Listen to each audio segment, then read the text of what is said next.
live gallery. We're just about to go live onto YouTube.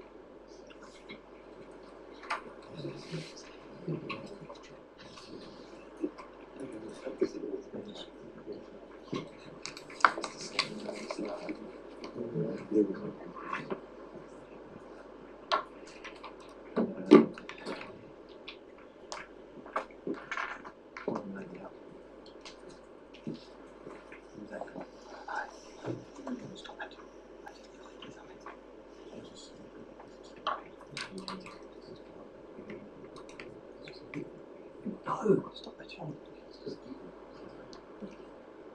Oh, it's going to continue, I think. Yeah, and it's adding another 10 minutes. Yeah.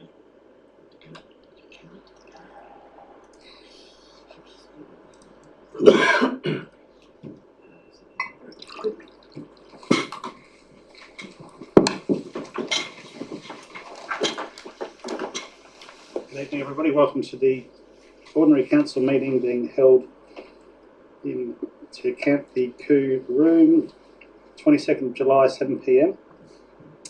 I'll start off with the Kaurna acknowledgement. The City of Prospect acknowledges that we are on the traditional country of the Kaurna people and of the Adelaide Plains region, and we pay our respect to elders past, present and emerging. We recognise and respect their cultural heritage, beliefs and relationships with the land, and we acknowledge that they are of continuing importance to the Kaurna people living today. And now the Council Pledge. We seek wisdom and understanding as we face the duties of our united task, praying for the peace and prosperity of our city. Thank you.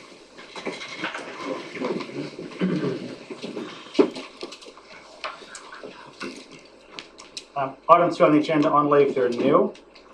Item 3 on the agenda, we have an apology from Deputy Mayor Wynne. We hope she's feeling better soon. Item 4 on the agenda, indication of intention to declare a conflict of interest. Are there any members who would like to indicate they are declaring a conflict of interest? Councillor Nelson. Yeah, on item 12.2.3, the general conflict. I will explain it at the time. What you intend to say? Participate? Yep, okay. Councillor Payne. Yes, general conflict of interest for item 10.1. Thank you. Item 5 on the agenda, confirmation of minutes. There's a recommendation there on page 4. Do I have a mover?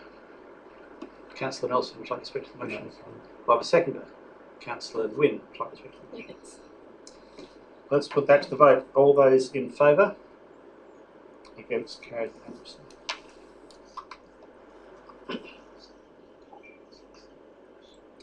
Item 6, public question time. The rules are that we allow up to 15 minutes for questions from members of the public, 3 minutes per question, so 5 minutes. Are there any questions from members of the public?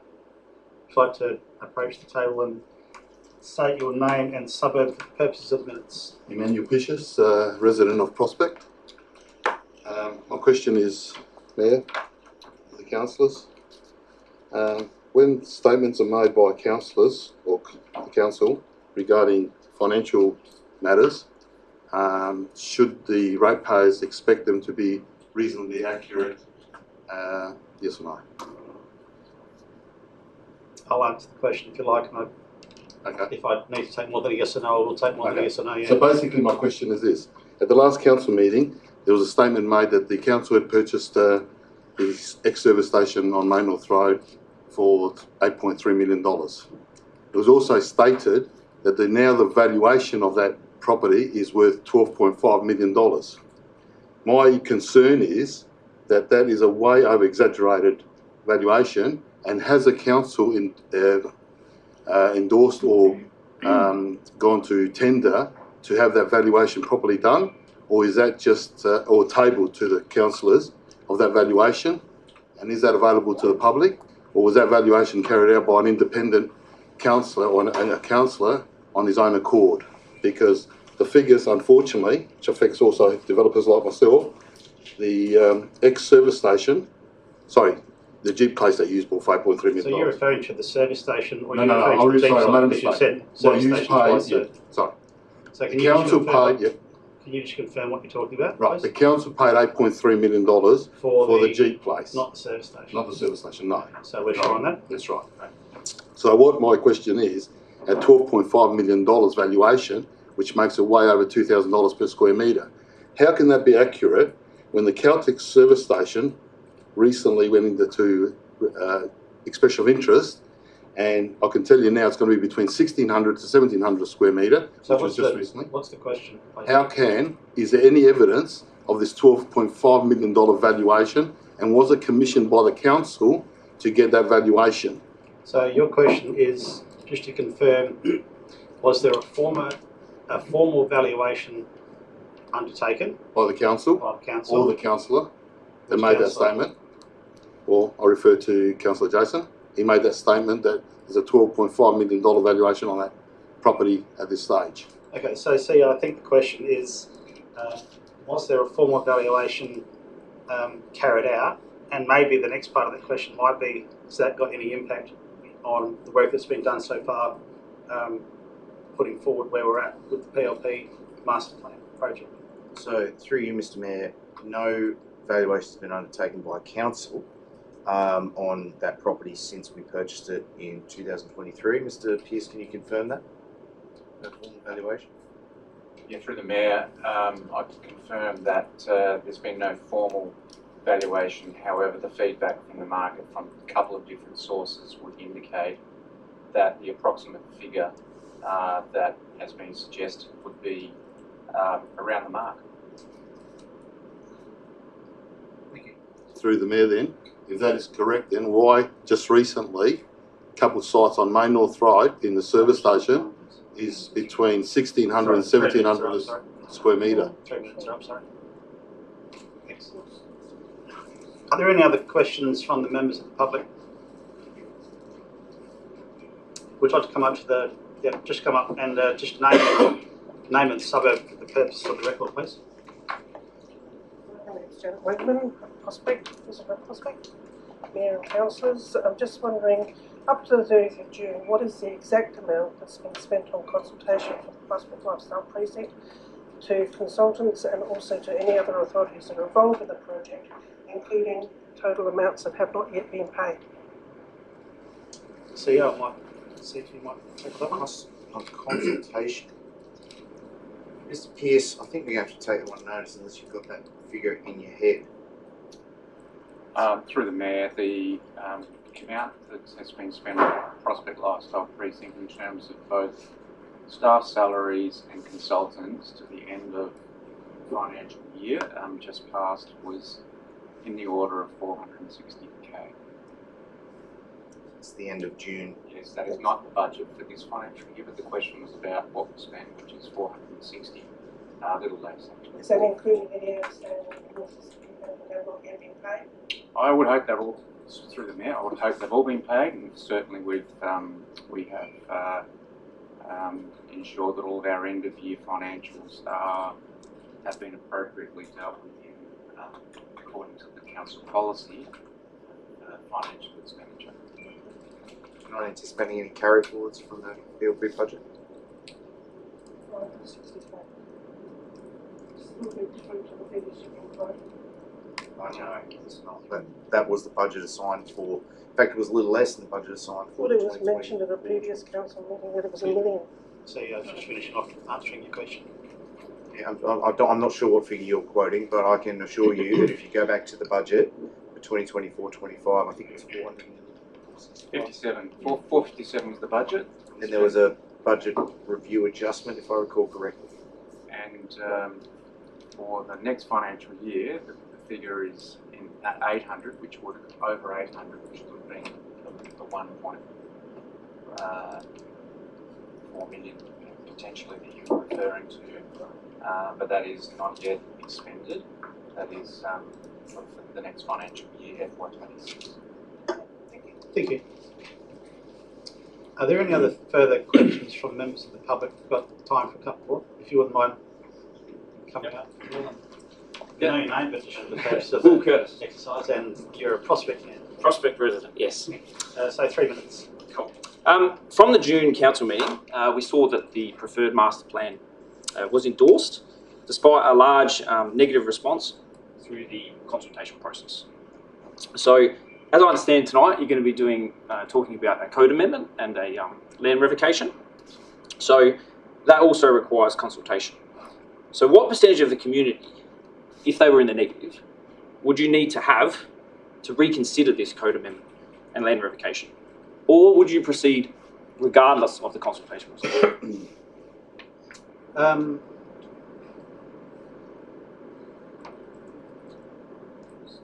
I don't think we can answer that question because we don't know what the results of the consultation is going to be.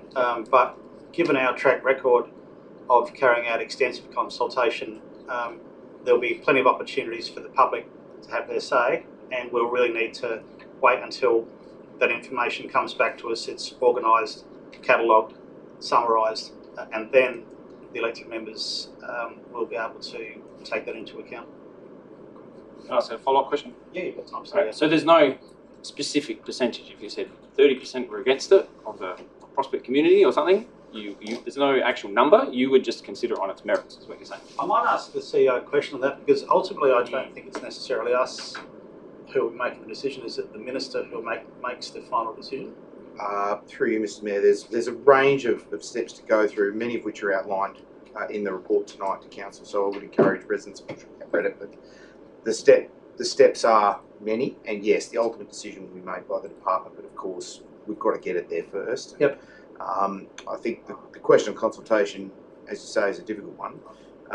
There will be ultimately a need for council to consider all the consultation. There'll be a workshop to look at not only the consultation results, but whether or not that affects the scope scale of code amendment. So, how long's a piece of string? In essence, what's the first proposal we put forward? What's the ultimate proposal you go with? The consultation follows that. So right now in the roadmap, the code amendment consultation is expected in January, but by then the community will be aware of whatever scope and land height, building heights council have decided to put forward.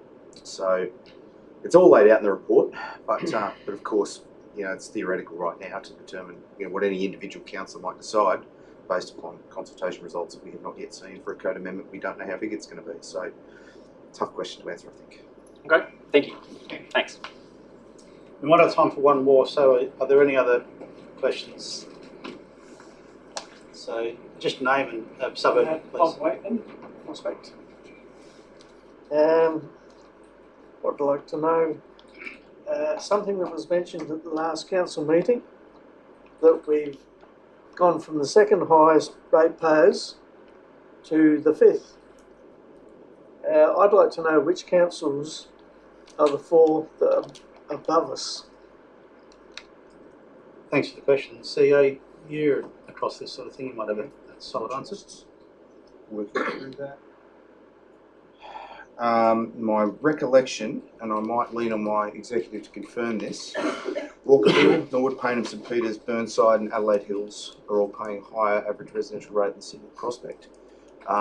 Is there any movement, advance or otherwise on that? I can tell you Mitcham are within a couple of dollars, but they might be marginally above or below us.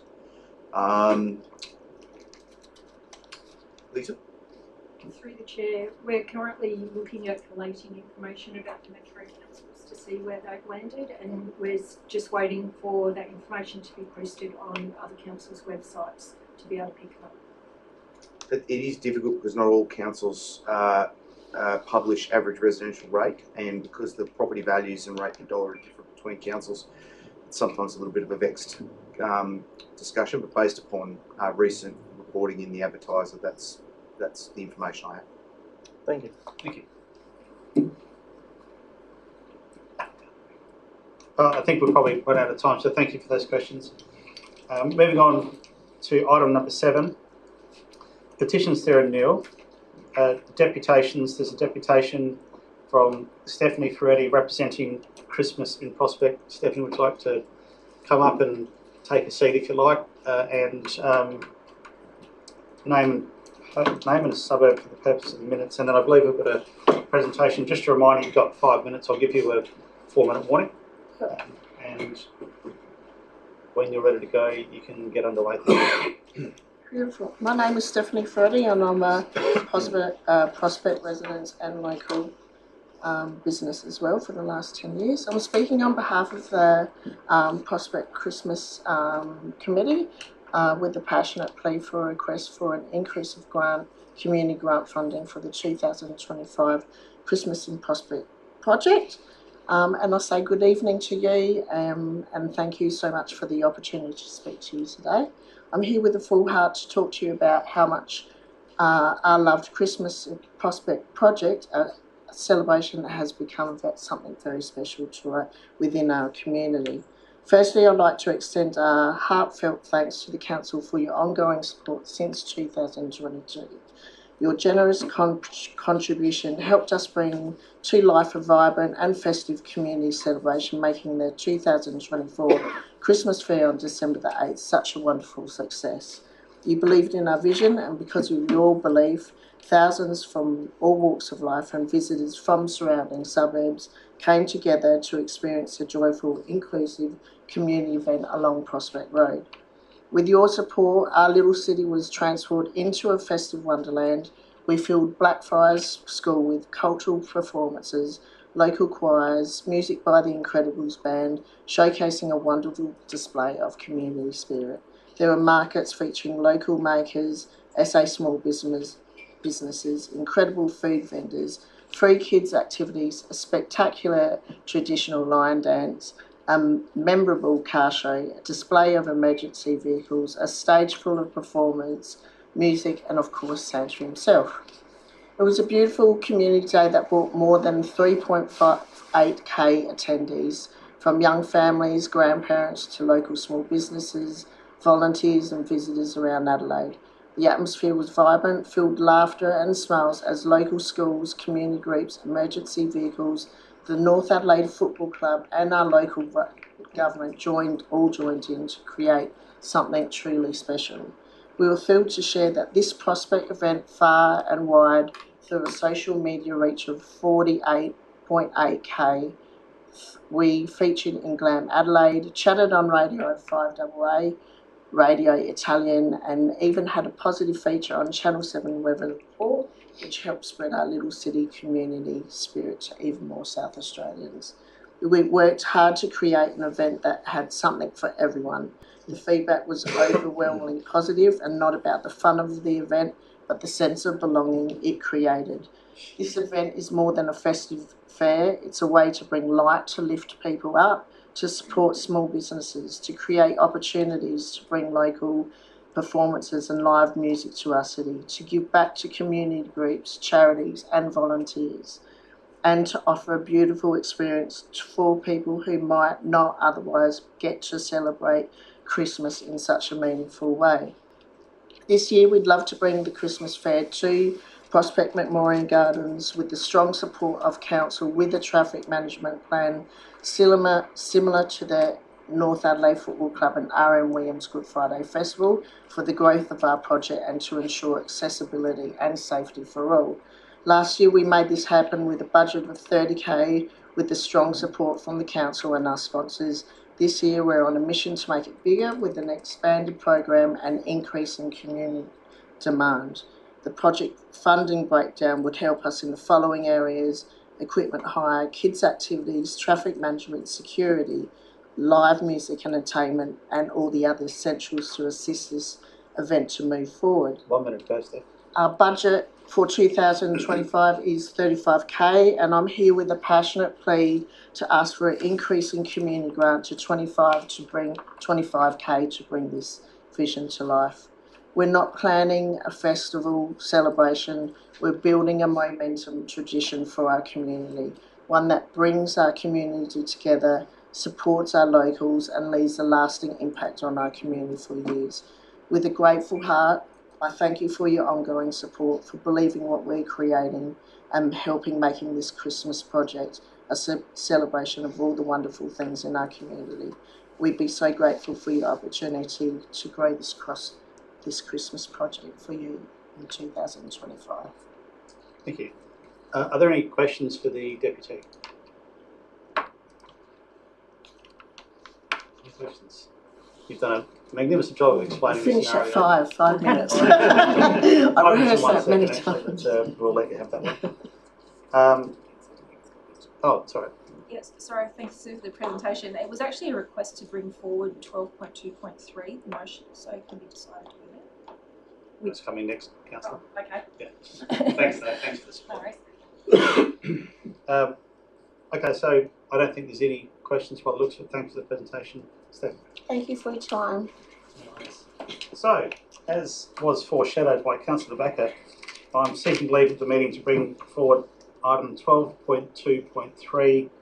I just need a show of hands to indicate everyone's okay with that, so thank you very much. So we'll now move to item 12.2.3, notice of motion by Councillor Nelson on page 166. Over to you, Councillor Nelson. Thank you, Mayor. As stated earlier, I will declare a general conflict of interest. Just declare that I do have a personal relationship with the organiser, and also declare that both my wife and I were volunteers at last year's event. However, we're not members of the organising committee and do not receive any financial benefit, incentives or reward from the organiser, and as such I will move this motion, partake in debate and vote on it. You're an elf, right?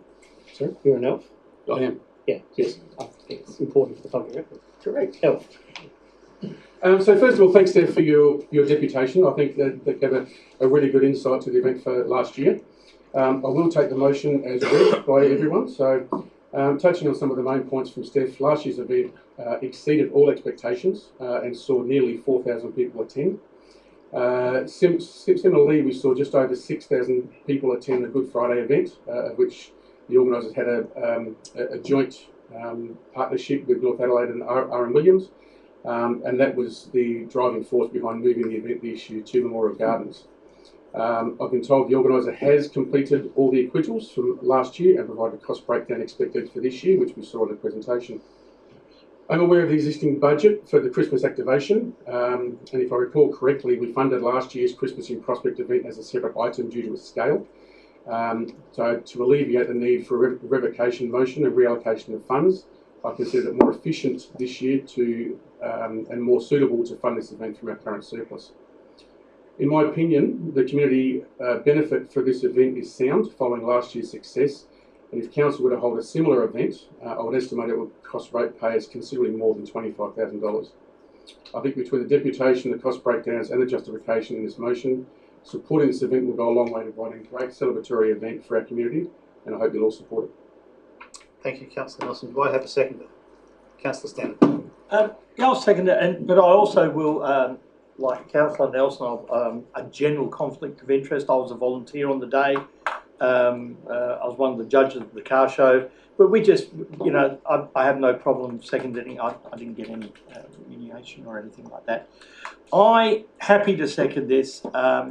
Steph is one of the hardest working people in this entire council area. Everything she does, she puts her heart and soul in. I also believe that this is, from a council point of view, this is an absolute bargain. And you know, we give a small amount of money and we just get so much more back. It's no secret that if council would have put this on, we'd be surely over $100,000 just to get this done. So for Steph to do all this and put this wonderful event on, I think it's the absolute least that we can do. If she can do it for this money, man, give her the money. It's a fantastic event, and I think she deserves all the help that she can get. Thank you. Any further discussion, any points that haven't been raised yet? Councillor Backer and then Councillor Grote, then Councillor Nguyen. Yeah, look, thank you very much for the presentation, and I probably concur with some of the comments made. Look, I won't be supporting it, and for the following reasons. I also didn't support a budget bid by the History Group in the recent budget deliberations again.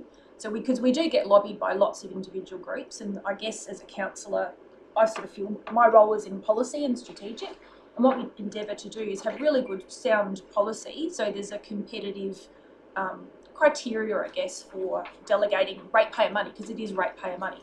And certainly I think the support for this motion, and it'll probably get up, but for the purposes, for me, I support the staff commentary, and I think there is budget there, and it may be, councillors maybe have minded to increase that budget for different festivities and change the criteria that supports these kinds of events. So though I won't support their motion, I do support the initiative, I guess. So I'd be happy to hear other people's. Thank you, Councillor Becker. Councillor Groot. Could you just come back to me? Is that all right? Certainly, yeah. Councillor Nguyen. Yeah, thank you, Stephanie, for your presentation. I loved the event last year. It was like a wow. It was so inclusive. It was well attended. The energy, the vibrancy. It's similar to Councillor Standen. With such little contribution, we get so much out of it. So I strongly encourage everybody to support this. I just feel that, you know, the media coverage for this event, you know, as Steph said, it went through to various channels of media, and I think it's, you know, a little bit of money that we were putting out to get Prospect out there. So I support this motion. Thank you, Councillor Nguyen. Councillor Groot. Thank you, Mayor. I just had a couple of questions, and it relates to the CEO comments, so probably questions through the Mayor to the CEO. So the motion refers to a surplus, a cash surplus for this year. Your comments suggest there isn't a cash surplus, but there is in fact a deficit of 280 something. Sorry, I'm trying to find 129,000. Can I just check the logic around that? So that's taking into account capital income that's coming through and not being expended in the financial year? Is that creating a surplus? So through the Mayor, these are discussions we've had with members the last couple of years in relation to the preparation of the budget during budget workshops. When we establish a baseline surplus, we tend to consider that there are two known factors that Council should consider in establishing just how bona fide that surplus number is. The first is expected carry forwards. Now that's a vexed issue because of course carry forwards come and go. Carry forwards into this year, and at the end of this year we're likely to potentially carry forward some more money. So how Council choose to treat that is one thing, but one of the sort of sacrosanct questions we've asked Council to consider in considering whether or not a surplus is indeed a surplus for cash purposes is capital grants. So grants, income we get from external sources, usually state and federal governments, that are specifically for capital purposes, that we expend on capital, not on operating outcomes. We have to account for that as cash on the bottom line of our operating budget, but we're spending it on capital. And so generally speaking, as an in and out process where we get the money in and then it's expended on capital, we encourage Council to essentially discount that as part of our adjusted surplus. We do talk to members about this at workshops, and I'm sure it doesn't always ring with members as an issue of importance, but it is something we've talked to members about in the past. Second question is the capital grants, are they all tied? Oh gosh, I don't think so. Ms. Northcott? So through the chair, the two capital grants that we're specifically mentioning here are the Roads to Recovery grant and a grant that we received for the library. So in essence, yes. So those two would be, yeah. Third question, what's my third question? Look, I struggle with this like I did last year. I think we all did last year from a process perspective, and that's kind of my sticking point with this one, because sorry, before I go on, two other questions that just came back to me. Was this put up as a budget bid? I just can't recall. I don't think so. Through the Mayor, there was a budget bid for Christmas activation, which was accepted, and That's we the do have a Christmas $80,000, activation yeah. one, but this specific event, no, it was not.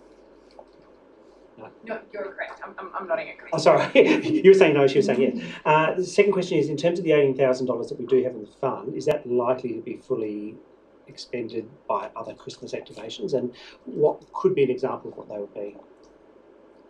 To you again, CEO. Definitely one for you, Ms. Taylor. Through the chair, certainly other festive activities we funded was other carols. We also funded a couple of other things. But that was probably about $3,000 or $5,000, so it was fully expended, and we gave a couple of new activities, but apologies, I can't remember. That's right. That's right. Okay. Was there not also some thought about expending on new decorations for? That was separate. That was a capital, and that was separately expended.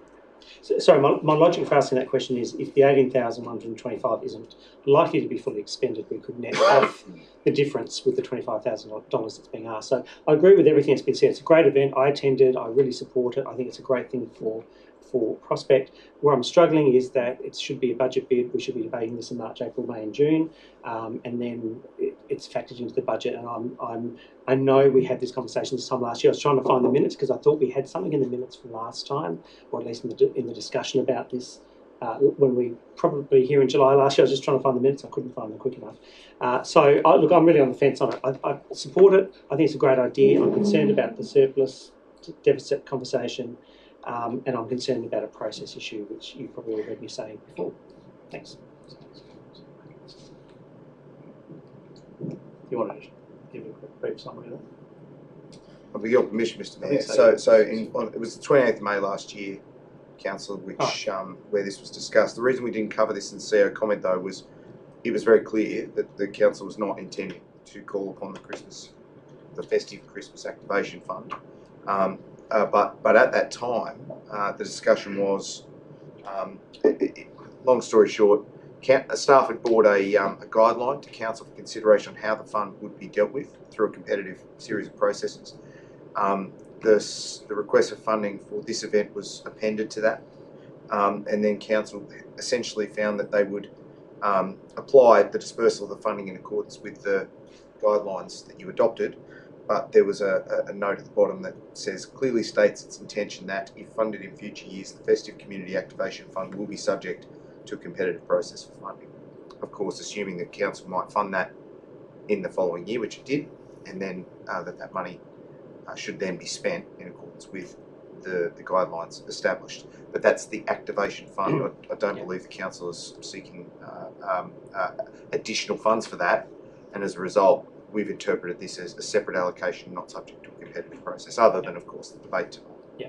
I'm going to take a liberty, if I can, Mr. Mayor, and say I've still got the floor. So now you're starting your debate? Yeah. I've asked my questions. No, I'm just foreshadowing maybe an amendment that suggests that the $25,000 be added to the Christmas competitive round process as an alternative. Probably the director's looking at me thinking there's no way that you can do a process quick enough to give satisfaction to the organisers, but I just wondered whether that's an alternative to get around some of the process issue or not. So I'll just ask that as a general guidance from the CEO, whether that would be possible. Ms Taylor's going to have something to say about this too. I'm sure she will. There's a couple of challenges immediately apparent to us. Firstly, the guidelines limit the maximum allocation under that fund to $5,000 per table, is that correct? Second, of course, is that fund will require competitive bids that will probably not be assessed until when, Ms Taylor? Wasted in Christmas, I got to prove it. Which is probably going to cause the organisers some difficulties. Those two challenges obviously present some fairly intractable barriers within to this particular proposal, but again, matter for Council. Ms Taylor, anything you would like to add to that? No, that's approximately it. But I can tell you, sorry, it's coming through now. Would you like me to fill you in through the chair on what we funded last year? So we funded, sorry, opening. Very slowly. We funded the Broadview Baptist Church, had a street party, we funded Kawani's, and we also funded the Nailsworth Primary School, did an activity, the Broadview Football Club did some activities in the market.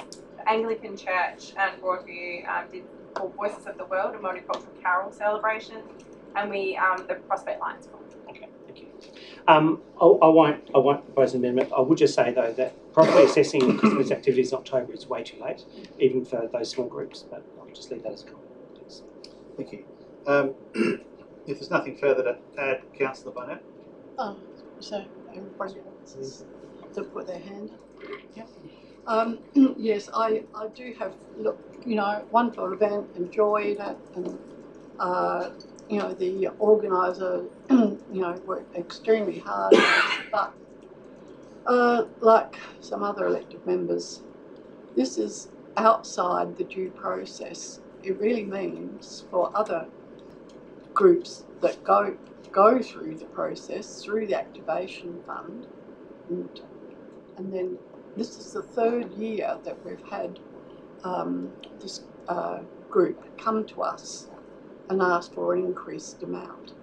And fair enough, they want to expand and and that, but it's, I'm just thinking the debate was with the Prospect Local History Group. They wanted $2,500, and that was knocked back by this council then because it set a precedent. Now this is the third year that we've had this particular group come, and if that's not setting a precedent, I don't know what is. So I do think that there are a lot of problems with this motion, and it's the same mover, I understand, 3 years in a row that we've had this. And I would think by now that the organisers and perhaps the people moving, the council moving the motion, would understand that it's not in the due process that we undergo for all the reasons you've been hearing. So I really find it very difficult to support this, and I don't know if yet again we're going to keep on having it coming back year after year, and it keeps on being outside the due process. There is no level playing field then for other groups unless they come and ask us to do the same thing. So I would just say, if I guess I was organising it, I would just have to scale back. It's a wonderful event as it is, that happened last year and the year before. But if you're going to keep on increasing it and expanding it, then I would suggest that you really need to have, another benefactor to help, perhaps with that. But that's, I'm straying outside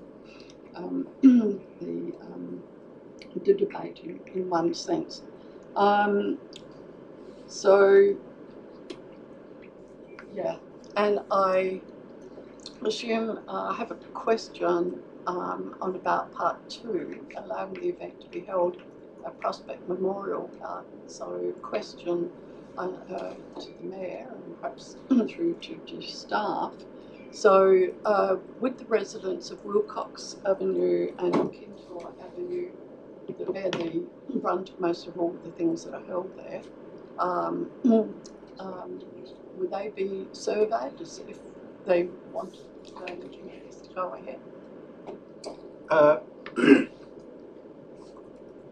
Unless that's what we would typically do, I don't think they would.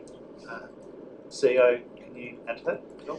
So through you, Mr. Mayor, answer is no. I mean, ultimately, we would be looking through staff, and this was covered in the CEO comment too. There's a couple of questions, obviously inherent in the motion, which aren't necessarily answered by it in its current form, and that is, you want it in Memorial Gardens, but I guess, does that mean are we charging her for it?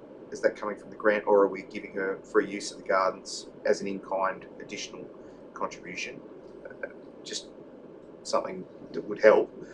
And then, of course, assuming it is in Memorial Gardens, then we'd be working with her on things like traffic management and event planning and that sort of thing. And there is some administrative support sort of that's assumed in that, which we would be taking on, and that comes with the territory. But to the extent that additional things like bins and additional cleaning of the toilets and the like are required, is that something that we'd be looking to Steph to fund as part of her event prep, or would we be called upon to deliver that ourselves? And if so, obviously we'll need to fund that from internal budgets as well somehow, because we don't have any money for that specifically set aside. So, but look, surveying local residents, it wouldn't be a survey. You might be, for example, asking for a letterbox drop to residents ahead of time to say, look, this event's coming, but that would be something we would ask the event organiser to do as part of the event process. Again, a lot of unanswered questions here, but just take, sort of referring back to how we've done this in the past. Ms. Taylor, anything to add to that? No, that's you covered most of it. Yes, because I think it brings another point in the comments that, again, we're seeing it's not just $25,000 from council, it's most probably could be double that amount in terms of staff time. Our staff, and all the other things that go with helping to organise an event in terms of the administrative side of things. Again, I think I'll stop there. Thank you. From the chair, I've long held a view that council should do more at Christmas time. I think it's a great way of pulling the community together, and frankly I've been a bit embarrassed that we haven't been able to get something on the table that we run and manage ourselves. Being presented with the opportunity for an event which, apart from the weather, which no one can help, is almost certain to be a success based on its track record, for a third or a quarter of the cost that it would take for us to deliver, is very attractive to me. I don't think I'm getting anyone around the table disagreeing that it's not a great event. The contention seems to be that this is not a process that we would normally follow, and I agree with that. However, on balance, if I had to cast a deciding vote, which I don't have to tonight, I would vote in favour of it, because I think that the benefit to the community outweighs the fact that we are not quite working to a process, and maybe it's incumbent upon the staff to take that on board and look at implementing something which helps us move past that in future years. So that's my view. I might head back to the mover to sum up. Just a couple of things to add. Certainly appreciate the vibrant debate and the varying views around the chamber, and I completely understand the frustrations of the process. Members around the table would be familiar of how many times I talk about process and things don't meeting it. I did investigate utilising the Christmas activation funding, but that would have required a revocation of the last year's motion and then a reallocation of funds, and it would have also been a challenge due to the cap of the $5,000 allowed under those funding bids.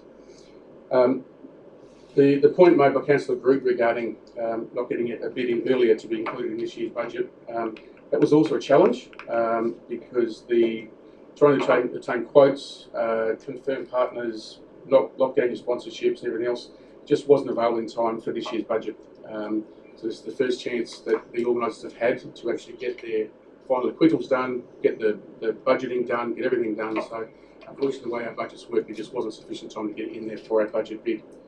It is a community-wide event and it's proven its value, and I'll leave it in your hands. Thank you. Let's put it to the vote. All those in favour? Against? Motion carried.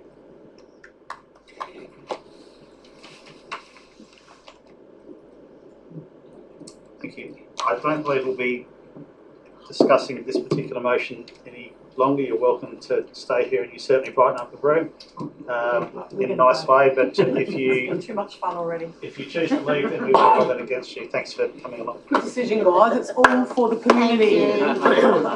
Thank you. Moving on, but moving back to item 9 on the agenda, questions without notice. Are there any questions without notice? We have Councillor Standen and then Councillor Groot.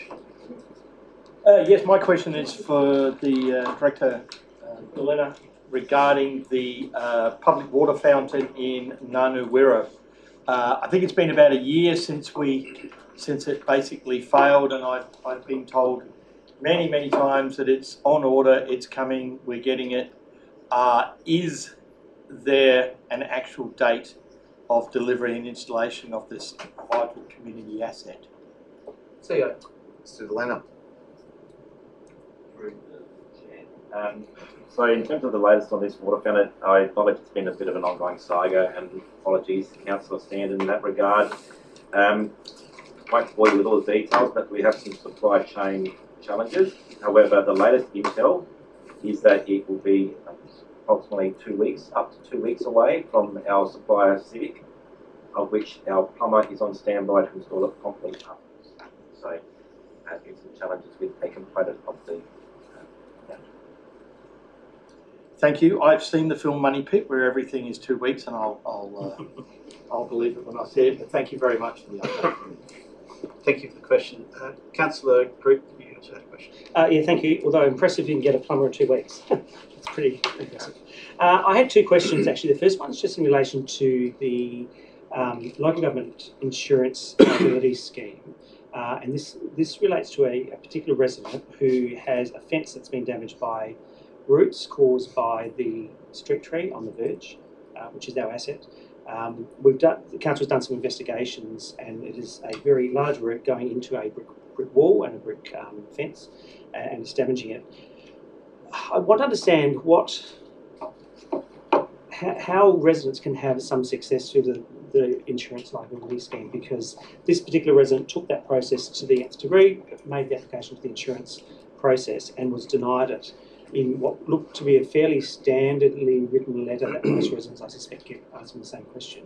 Yet the advice we're told to give to residents is apply for the insurance process, and that's the process you need to follow. So I just want to understand a little more about what are the chances of success, and have people been successful in obtaining some financial relief from the insurance process for damaged property caused by our street trees? Next question, CEO. Mr. Delaney, you have correct. Through the chair, thank you, Councillor Group, for the question. It's a little bit vexed and it turns on the facts of each individual case, and I'll try and talk at a sector-wide perspective. I suppose the simple response to your question is that the council would need to be found negligent with respect to whether the compensation is payable in the circumstance. And I suppose the local government has immunities under the Local Government Act that exist with respect to damage caused specifically by street trees. So those immunities exist, and the council needs to have been seen to have acted reasonably once that damage has effectively been advised to the council in terms of how it manages that issue. The Local Government Mutual Liability Scheme is the insurer. The local government is self-insured, and effectively they're the insurance body that sits above all councils in terms of overseeing these particular claims. And I think it's, in terms of the response, and in terms of the question you asked specifically on claims and success and likelihood in that space, I can say that over the last 12 months we've had 12 claims, so say 1 a month, of which 6 of those have been in respect to branch failures, where branches have fallen and damaged property, private property, and 6 through root incursion into private property, and none of those have resulted in compensation being payable. And my experience as a director overseeing trees and tree management for the last 13 years in local government, I'm not aware of one claim that has been paid out across multiple councils. So it does turn on the facts of the specific case. Councils will have to be found to be negligent. Acting reasonably doesn't mean removing the root. If removing the root will cause that tree to be structurally unsound or have a material impact on the health of that tree. So there is, I suppose the immunities are very strong and the bar is very high with respect to when council will be found liable. I might just add to that, the strategic reason for those laws might be hard to get your head around, because that feels sort of wrong in a sense, but members and residents need to understand that councils are, hold responsibility for millions of trees across their areas. And in Prospect alone, we have 15,000 trees, and I'd go so far as to say a large number, potentially even a majority of those, would have some roots that go under a fence into private property. The burden that it would take for councils to actively manage tree root incursions for all their trees and all property it's unreasonable to expect any council to do that actively, and as a result, it is a reactive process. That again, the law, looking as it does to preserve trees and to preserve tree canopy, does provide a great deal of protections for councils, which is why you get the results you get. Just some follow-up questions to that. Do we have a fact sheet that clearly articulates the issue of negligence for residents? Because in my time here, I've always been told, get the resident to put an insurance claim in, and that's the answer. if in your experience in 13 years there's not been a single claim, it's a bit like having an ashtray and a motorbike. It's pretty useless. And so I wonder the benefit of us even being involved in that particular component if we're never going to get a claim through. So my question is, do we have a fact sheet that helps us explain that really clearly to residents? And if not, can we? So, Mr. Duane? I'm aware of. I think it's an area, obviously, it's liability. That's something that the insurers are very conscious and concerned in terms of how they portray the exposure that the government may have. So I'm not sure we'll find too much joy with respect to that. That's something to look into.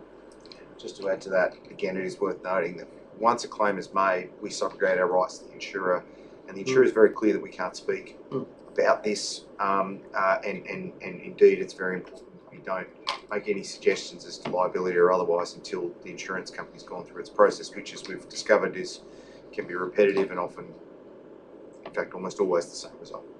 So I don't necessarily. The tenet of your question has value. I think it would be nice to be able to refer residents to something. We'll talk to the scheme and see what we can do. I think if nothing else, having some clarity to residents that, chances are, unless council has been negligent, this won't be successful. If we've had 12 claims in 12 months, the branch failures I thought you were going to say were paid out. They weren't, so it would question what negligence looks like, I guess. So that was my first question, and I would foreshadow a motion for next council meeting on this because I don't think that's a satisfactory spot to leave it. Second question is in relation to traffic infringements. So again, was contacted by a resident who has been fined driving into a school piss and drop, waiting to turn into the car park. We know anecdotally this happens a lot in terms of people being fined. I think he got fined twice in a week, so it's a particular issue for him. My question is really, who provides direction to our community safety officers in relation to expiation or education? And what are the other solutions to that? Because someone, helpfully suggested that having an education piece might help. I know it's not always as simple as just educating people, but I feel that when we're finding people, and thereby the grace of God to all of us, I guess, with kids who go to schools, finding them as they're waiting to turn into a school, as opposed to I'm trying to turn to my driveway and I've got to wait for someone to move the car out. It's the same issue, but they're not being fined. So I think there's an equity issue there as well. So I'm just curious what we're doing and who's directing our community safety officers to expiate rather than educate. Is that an elected member strategic decision, or is that an operational CEO decision? CEO. Well, it's come ultimately from me, members, to the director, but I will let Mr. Pearce take it from there because, of course, there are a number of layers of management between myself and the General Inspectors. Mr. Pearce. Yep, thanks, Chris, through the Mayor. Again, the education first before expiation mandate comes from the CEO and through myself to the manager, through the team leaders to the general inspectors. So that sort of underlies the approach to this sort of space. But first and foremost, particularly around schools, the intent is, and the most important thing is child safety. And that is what governs the attention that the general inspectors gives this particular space. And of course, expiations will be undertaken when there is clear breaches of road rules. For example, parking over yellow lines, parking over driveways, where cars are angled in the queues and stopping vehicular movement up and down the street, where there might be children jumping out of cars that are in the queues in the middle of the street. So any of those sorts of breaches of road rules will typically be expiated immediately. If, however, a general inspector is in a position on foot, for example, on a footpath, and is able to safely move a vehicle on, wave them on, away from a yellow line, for example, or across a driveway if it's possible, and that vehicle is able to follow that instruction, then no expiation will take place. However, if there's a level demonstrated of willful recalcitrance in regards to following that direction, then an expiation will follow. You know, there's due processes that are there to, for a review to be undertaken if a particular driver feels that they were unfairly expiated. So there are a number of, we have a number of schools that have this congestion type activity. It is something that's constantly addressed and managed, carefully managed by team leaders and managers of our general inspectors, so that we can maintain the right balance out there in the field, notwithstanding, again, child safety is first and foremost. Thank you for that response. I'll just probably foreshadow another motion coming on this one as well. I do recall a couple of years ago, elected members were unfairly or fairly blamed for an increase in expiation, maybe before the CEO's time, because we'd set a particular budget for revenue, fine revenue, and I guess my motion would also just try and untangle that a little bit to see whether we have any responsibilities from that perspective. Thank you. Councillor Holler, question without notice. Yes. I forward a motion last year, which was successful, and that was to place the AEDs at RL Pash Reserve and Cane Reserve from indoors to outdoors, and also purchase a new one for Vine Plaza. That occurred, but recently new state government legislation came in that that states we must have our AED boxes unlocked, which means there's a possibility of theft there. So they have now moved back in. The one in Vine Plaza has been removed, and I assume is inside the building. I'm just wondering if council has made any inquiries with other councils. I mean, it obviously affects all councils, and many of them did have their AEDs outside. I'd like to see them go back in, but I'm quite happy to allow to have a period of time where we investigate ways of perhaps, I mean, I'd like to see any acts of vandalism minimised, but I'd also want to see them outside and give council a chance to perhaps look into this. And so really my question is, have we actually looked into ways to getting them back outside rather than we've just basically put them inside, and I'm not sure if we've just left it at that. So yeah. Through the chair, there was some information provided in the CEO update this week, provide some context to this for members, because it was a pain decision that staff took, and I certainly spoke to Councillor Holler as a mover of the motion, speak to the process that was undertaken. I think it's been a bit of a quirk of a change to the regulations associated with AEDs, that as of the 1st of January we're no longer able to have them in locked cabinets as we were able to have previously when the motion was put and passed. And certainly staff were really concerned that we had legal obligations we meet. There were expiations associated with keeping in locked cabinets, and that experiences of at least LA City Council was that these were certainly high theft targets that were worth a lot of money, and we took the step to, in the absence of the decision we made was to put them into the facility, because legally there wasn't an obligation to leave them external unless they were in an unlocked cabinet. And certainly locations they were in, they were certainly prone to effectively theft or vandalism. So that is the situation that's before us. I have made some inquiries. The other councils I have inquired with don't have any externally. Not to say that this council may want to continue to have them and manage the risk, which is effectively additional costs to have that service, because they will be taken, stolen and vandalised. But there is no other option. There is no other option, Councillor Holler, with respect to how we can deal with this, because the law is very clear. Okay, through the Mayor, if I can. Have we looked at having alarms on these boxes? I mean, I'm aware that there are alarms where you open a cabinet and it goes off, and whether that is effective. I mean, have we sort of looked into some of those alternatives, keeping them out but making them safer? from vandalism? CEO. Through you, Mr. Mayor, I'm sure there are a range of potential options that were members minded to accept the risk of keeping them outside in an unlocked box permanently. We could do the best we can, but I think what the director's already alluded to is there's an inherent risk associated with that. Staff have taken the difficult decision to react the way they have, understanding, of course, that that's a reluctant position to take, and we're not necessarily fully aware of the collective risk appetite of members in that regard. So if members are minded to take a different position, obviously we're open to that. Mr. Delena, unless there's anything to add. CEO, through the Mayor, that was effectively the position put in the memo to affect members. If there was any feedback that was contrary to the, in terms of the action staff have taken, they're happy to consider that in terms of how we might move forward. Thank you. Councillor Bogan.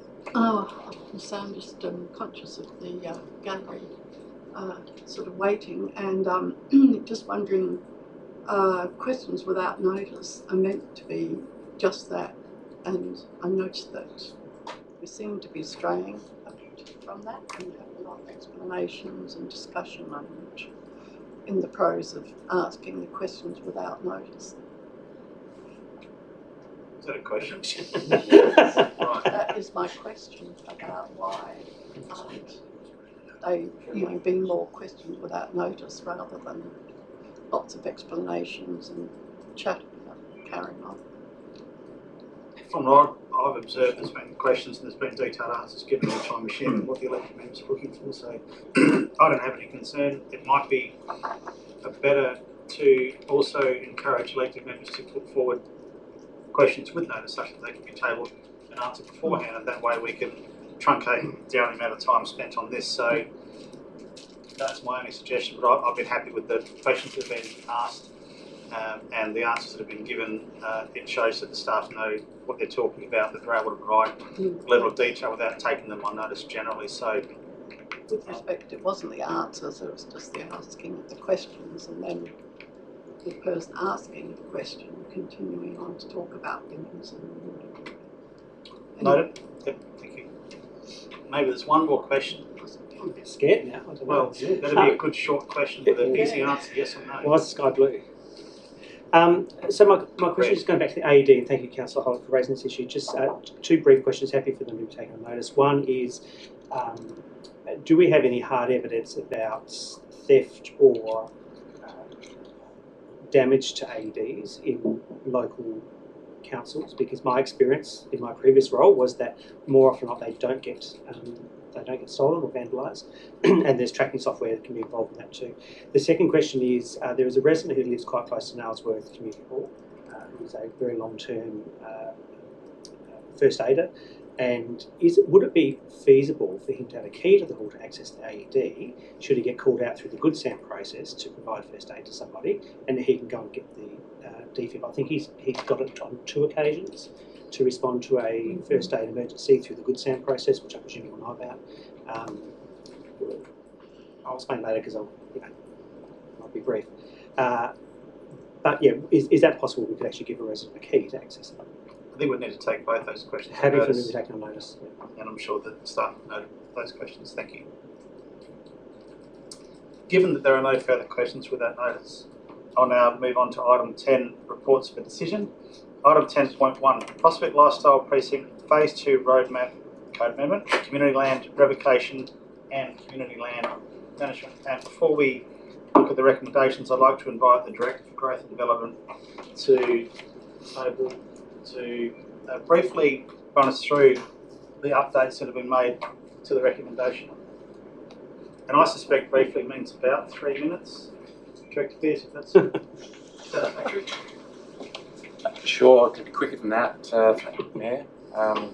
Look, the reason why we've made some suggested changes to the recommendations is to not preempt that elected members had to necessarily approve what would be the next 4 months worth of activity in relation to the 4 elements of the planning process we're going through, including having to approve the consultation process. Because in September, there's another step in the process where the going to community consultation on the elements of the land revocation and the amendment to the community land management plan take place then. What these changes do is simply say that we are seeking council approval to initiate these particular processes and to gather the correct information for them. Thank you. I'll now draw your attention to the recommendations on page 5, and I'm looking for a mover.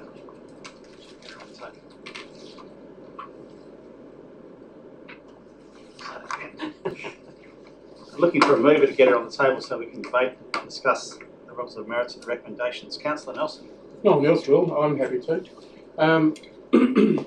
As much as I'm typically against any revocation of community land, I'm not a fan of any time this happens.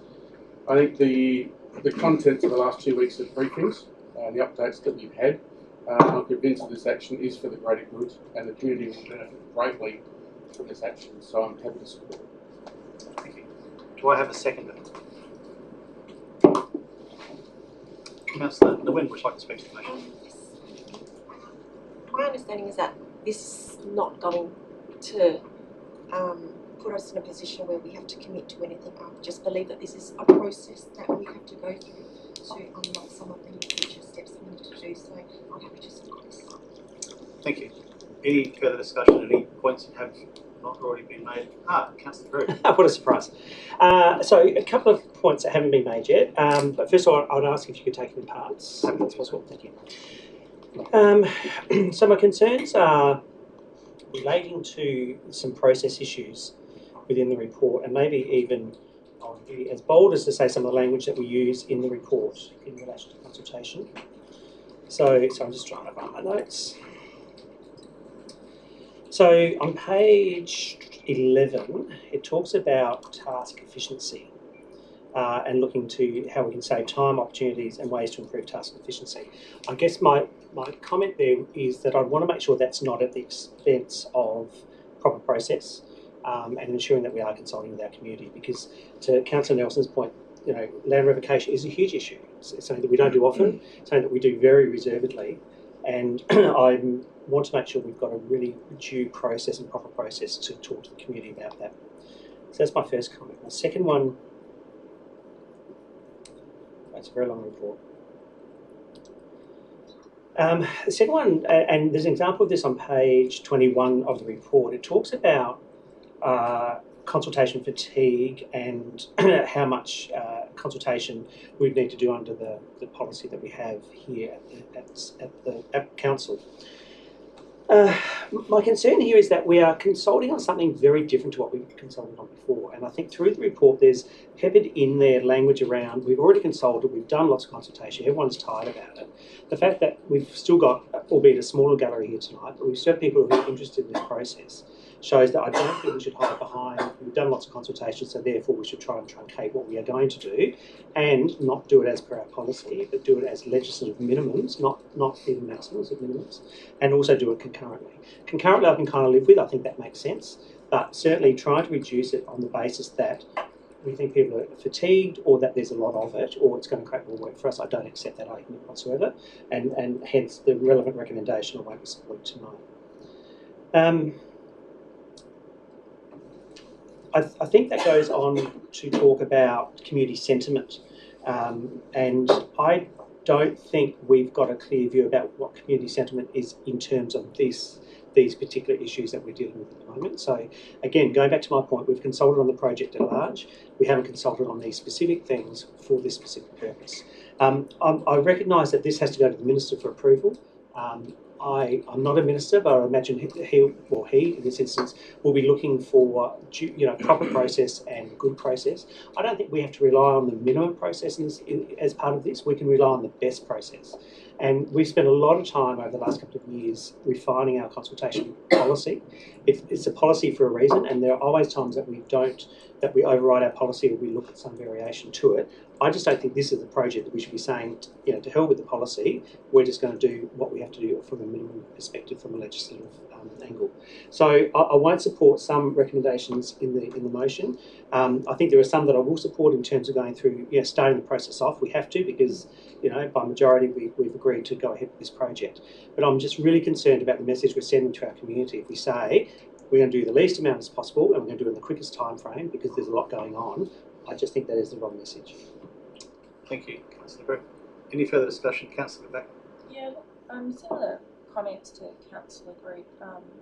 I think I was at the Audit Committee recently, and certainly pieces that came up about being expedient with time and some processes happening at the same time where they should actually happen in a sequence. It is really important, and I don't think we need to rush it. Again, this is our roadmap. We can take our time. We're very close to getting into caretaker mode. And just looking at some of the languages, and this was from the Audit Committee, around maximising. So it's maximising of the land. This is in page. Must be attachment 2. Maximising the land footprint available for third-party development, and that's kind of the intent of some of these things. So, and looking at the community land revocation and also the code amendment. Now, I'm not convinced that we actually really need to revoke community land or do a code amendment. So if we look at this building, for example, this still stands on community land. We've got Nature Foundation upstairs, we've got Bottega downstairs. We've got mixed use office and community use on community land. So it just goes to show that you can do structures and still maintain community land. If you look also even at the oval itself, if you look at the established neighbourhood zone, that's exactly the same as what Unley Council's got. So Unley, their oval, which is a beautiful suburban oval, and we've got the same. So I'm actually more in favour of retaining the existing zonings, and this is maybe a question through the chair to our manager of all things planning. Can we not maybe look at some of that design optimisation? I prefer not to use the word maximisation. Optimisation and using on-merit development with the existing zoning that we've got. CEO.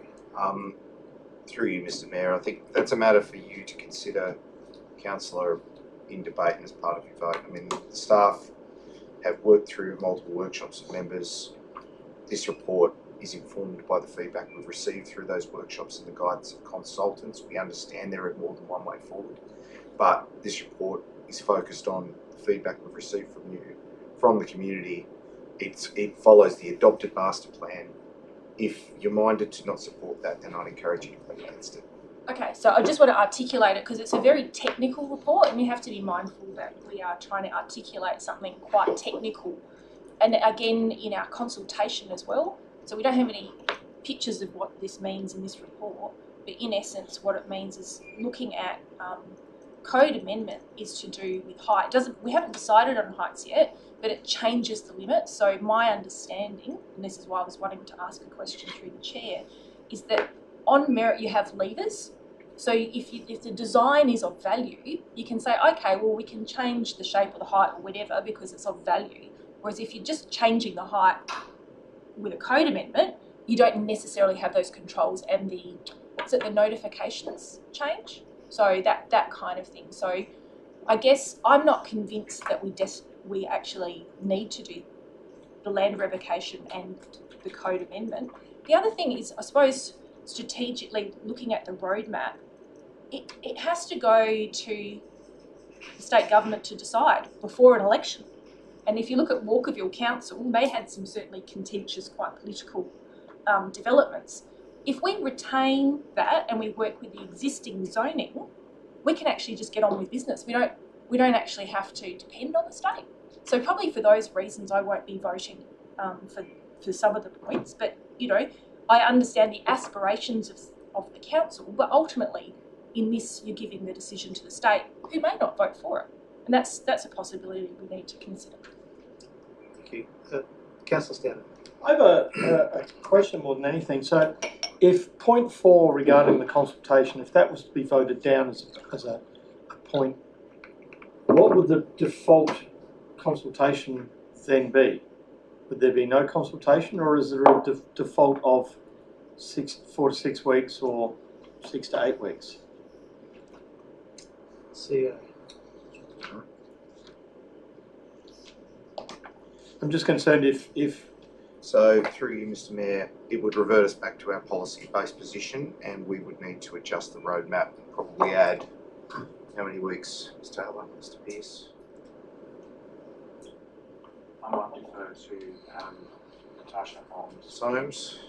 It would add 2 weeks to the timing of at least the land revocation and community land management consultation period. So that would extend from the 4 that's identified currently to at least a 6, but again, within the existing council policy, it recommends 6 to 8, so it would be up to the elected members to determine, therefore, what the intended process would be.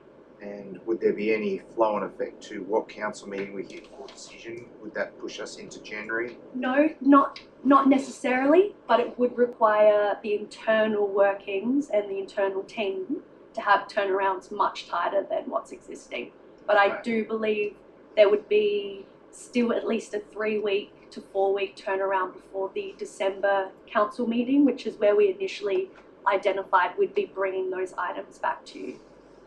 And likely for a workshop prior to that as well. Ms Taylor, it's a tough ask, but based upon your recollection of our consultation timeframes for not just this but other projects, could that create some challenges for your team? Through the chair, currently we don't have a community engagement officer. That role is being recruited. We've had an offer that the person doesn't start, so they'll certainly be able to hit the ground running. It is very tight. I guess it goes on quality over quantity, and if I may, I was looking at trying to do a little bit more targeted consultation to provide elected members with a lot more quantitative data, which would help, I guess, that process and refine some of that process. So I guess some of those questions around lessons learned and what can we improve on throughout that process, we're looking at implementing some improvements, which would be a more quantitative, targeted consultation process, but nonetheless not as thorough and rigorous. So just to get my head clear, if Section 4 was to be voted down, we're not doing 4 weeks, is it clear in the report that it would go back to, is it clear on what the actual consultation would be, or is it something that, is it clear that it would go back to standard policy, do we believe? CEO. So through the Mayor, you have a policy, and the only way we can, because it's a council adopted policy, the only way staff can ignore that is with your permission. And this is part of that. Point 4 provides. Thank you. If there's no further points to be made, I might circle back to Councillor Nelson. I believe moved the motion. Councillor Before Nelson. something else, can I ask a question? So, thank you.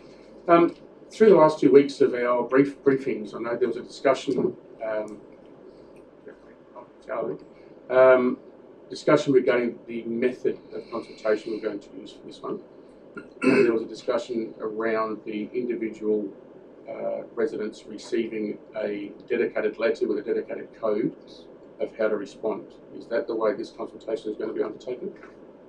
CEO. Through the Mayor, no. That was not our plan. We were aiming to use that for what we felt was the far more impactful piece of consultation still to come, which is around the code amendment process, which will define density, building heights. The report sets out why we felt, and granted there's been debate on the issue, why we felt that community land management plan consultation, revocation consultation did not merit that level of detailed, deep consultation. And we did feel that this process follows the master plan. The master plan defines developable areas. This process, the community land management plan and revocation process, seeks to give effect to that. So it's a lag process behind the master plan, not ahead of development. Whereas the code amendment is far more interested in what the granular outcomes will be in terms of building heights, envelope, overshadowing and all that sort of thing. And that's where we're going to really throw the book at consultation, do the policy-based deep consultation process, have targeted consultation. Ms Taylor, anything to add to that? Yeah, through the Mayor, please also note that on each of the matters prior to consultation commencing and the endorsement, there'll actually be in the roadmap that demonstrates there's another report coming back to Council to provide that information to you as well. So just to confirm, this is basically stage 1 and stage 2 of the code amendment? The code amendment, yeah, well, look, the revocation and community land management plan processes are separate from the code amendment. But let's not beat around the bush, members. This is one big project. Yep. And unfortunately, whilst we're dealing with different ministers and different acts, and we've got to follow the bouncing ball through the narrow pathway, there's repeated consultation on a range of issues, but it all comes back to what do the community think of the Prospect Lifestyle Precinct? What do they think of individual elements of the Prospect Lifestyle Precinct? And then, I guess, that impacts different decision makers along the pathway, be it the Minister for Local Government, Minister for Planning, and the like. So, again, I mean, members, the report is what it is, and it sets us out in detail. I know it's long and difficult, it's a hard read, but it kind of has to be. Those consultation processes, we're trying to fit them to the purpose they're intended, but we accept that not all members will necessarily agree with that.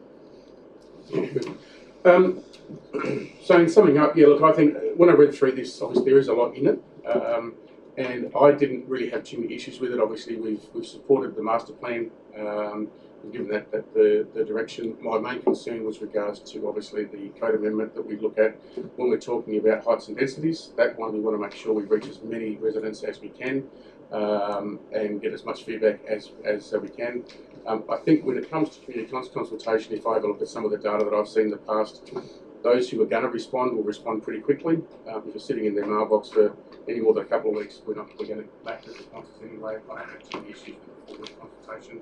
I think that's ample for this type of consultation. That's it. Thank you. Thank you very much. So, been asked to take it in parts, so we will go through the recommendation in parts. So, part 1, all those in favour? Against? Carried unanimously. Part 2, all those in favour? Against? Motion carried. Part 3, all those in favour? Against? Motion carried. Division. If you voted in favour of, please stand. You changed it for that very reason. You changed something, didn't you? I did, yeah. You did, yeah. Yeah. Just wait for the minutes taken to record.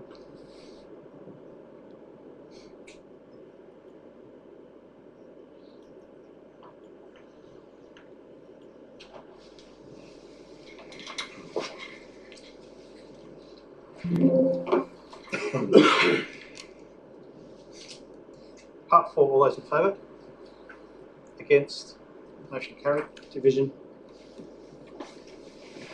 Oops. Do you respect yourself? Anyone?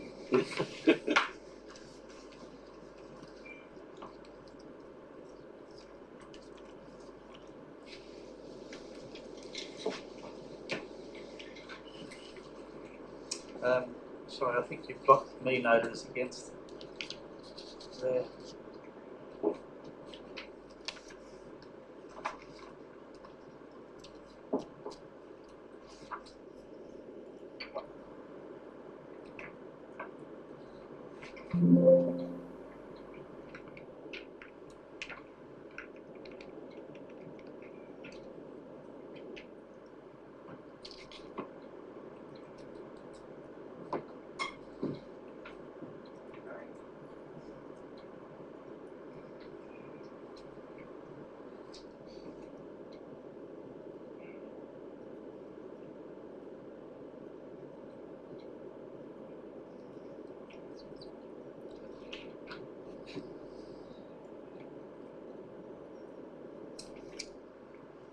Part 5, all those in favour?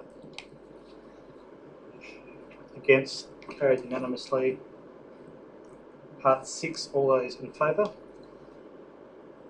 Against? Motion carried.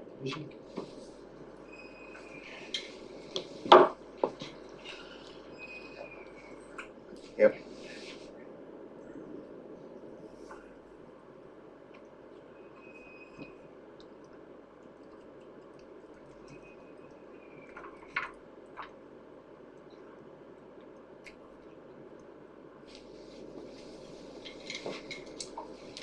Part 7, all those in favour? Against? Carried unanimously. Thank you very much. Item 10.2, Linda Kamunka Steering Group Review, recommendations on page 40. Do I have a mover? Councillor Barnett. Yes, I move the motion. Would you like to speak to the motion? Well, I think the report's quite well written and to the point, and that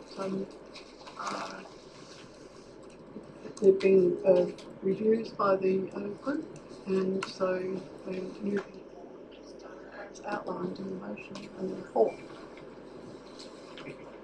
Do I have a second?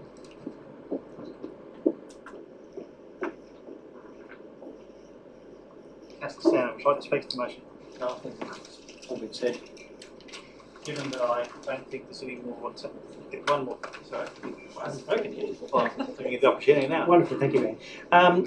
Look, I just want to make a couple of comments on this because I had a real commitment to the process that we were trying to go through by setting up this group, as I think everyone did. And I'm not sure whether I'm sort of disappointed or embarrassed or a bit of both that we haven't got there, because we did laud it as a really important thing that we were going to do. We're going to be the first council to do this. We put a lot of effort into it, and I want to thank the staff in particular who did put a lot of effort into this. So for me, it's sad that we're having to go forward, but I think that's kind of where we're at.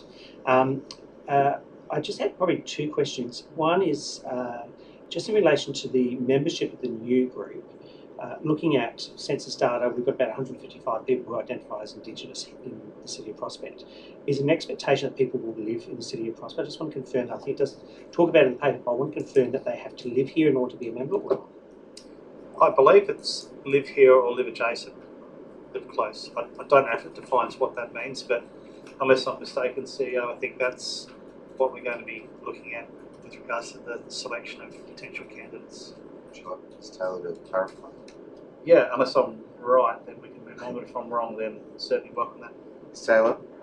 Through the chair, Mr. Mayor, usually always correct. We have one member who will live locally, and the rest we're actually trying to, I guess, look at membership from an Aboriginal community as a whole. So particularly like an elder and a youth. So we will do our best to try and find people who live locally. We've definitely got one position that has to be local, and then the rest we will source from a larger community. Yeah. Okay, my second question is in relation to the new RAP. Now, we've had a RAP before, this is not new to us.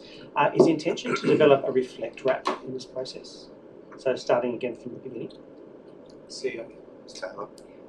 Through the Mayor, I was going to leave that up to the panel. I think I was hoping we wouldn't start again. I think particularly after going through the treaty sort of process, I think that's actually shifted us quite a long way forward in our innovative thinking. So I was hoping we could maybe jump back into that stretch or innovate process, but I was going to wait until we had the group formed and make that their decision. My last comment, and the answer of which may lead to an amendment, sorry, Mayor, just in terms of the date, June 27th, it's effectively 2 years away. That's a long time. Having gone through this process personally, for Reflect RAP it's a lot easier, for Innovate or Stretch it is a bit different. But can that date be brought forward at all? I'm sure there's a bit of science that sits behind it, I don't doubt that, but it just feels like 2 years for us having nothing apart from a panel that's developing something that will be ready in 2 years' time, it just doesn't quite feel fast enough for me.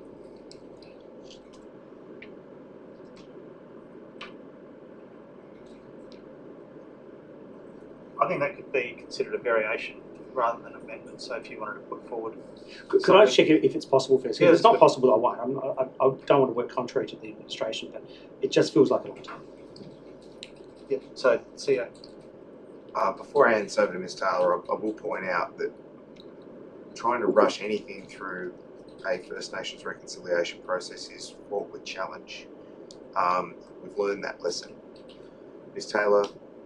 Through the chair, I guess my thinking in regards to that time frame was more around budget process. So we've got you fully funded by Nika Munka for the next financial year, and that does give us some wiggle room in regards to membership meetings and some reconciliation activities.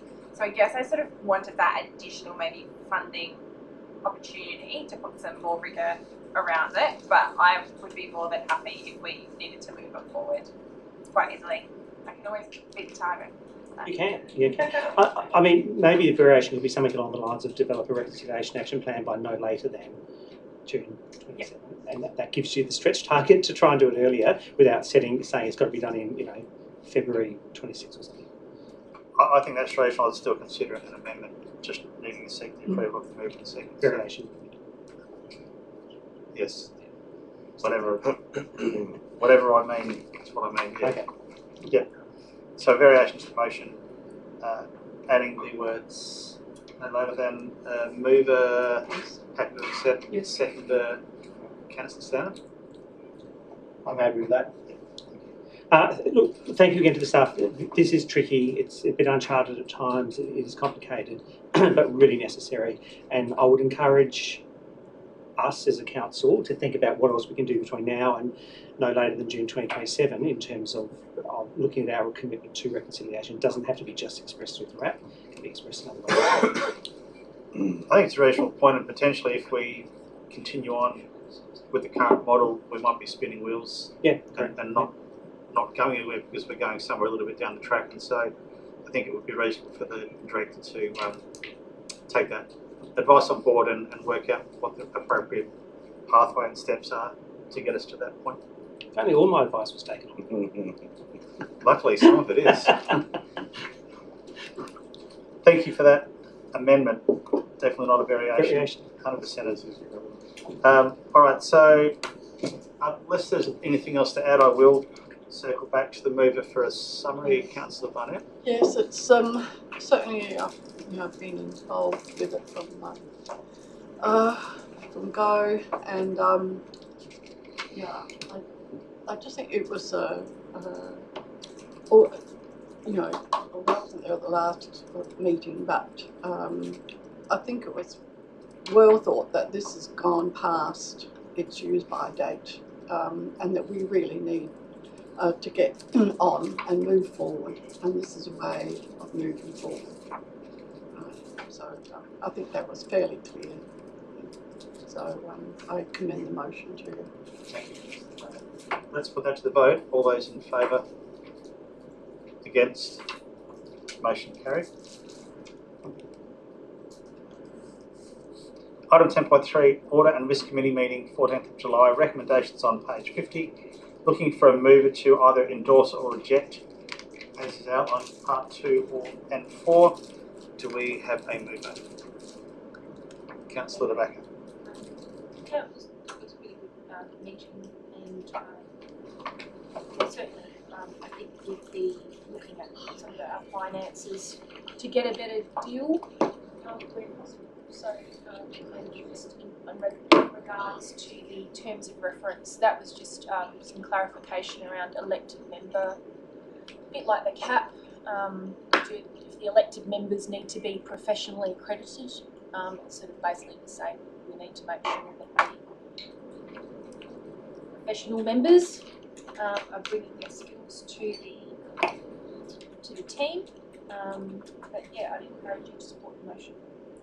So, assuming that you're endorsing? I'm endorsing. Both of those, so we can remove the words "and rejects" from parts 2 and parts 4. Up to the other members, but I'll move that we endorse both those. Do I have a second? I have nothing to add other than what Councillor Baker. Is there any further discussion, any points that haven't been raised already? If not, I'll head back to the mover to sum up. No summing up necessary. Thank you. Let's put that to the vote. All those in favour? Against? Carried unanimously. I've just got a point of order, Mr Mayor. It's me, I wasn't quick enough. Sorry. I declared that the intention to declare a conflict of interest, and when we came to 2.1, so intrigued by the what was before us, but I did get to declare my general conflict of interest because I'm a member of both Prospect RSL sub-branch and the Prospect Local History Group, which is connected with, that sort of whole process. So I'm not enough to hold with two groups, so that's why I declared a general conflict of interest. And noted.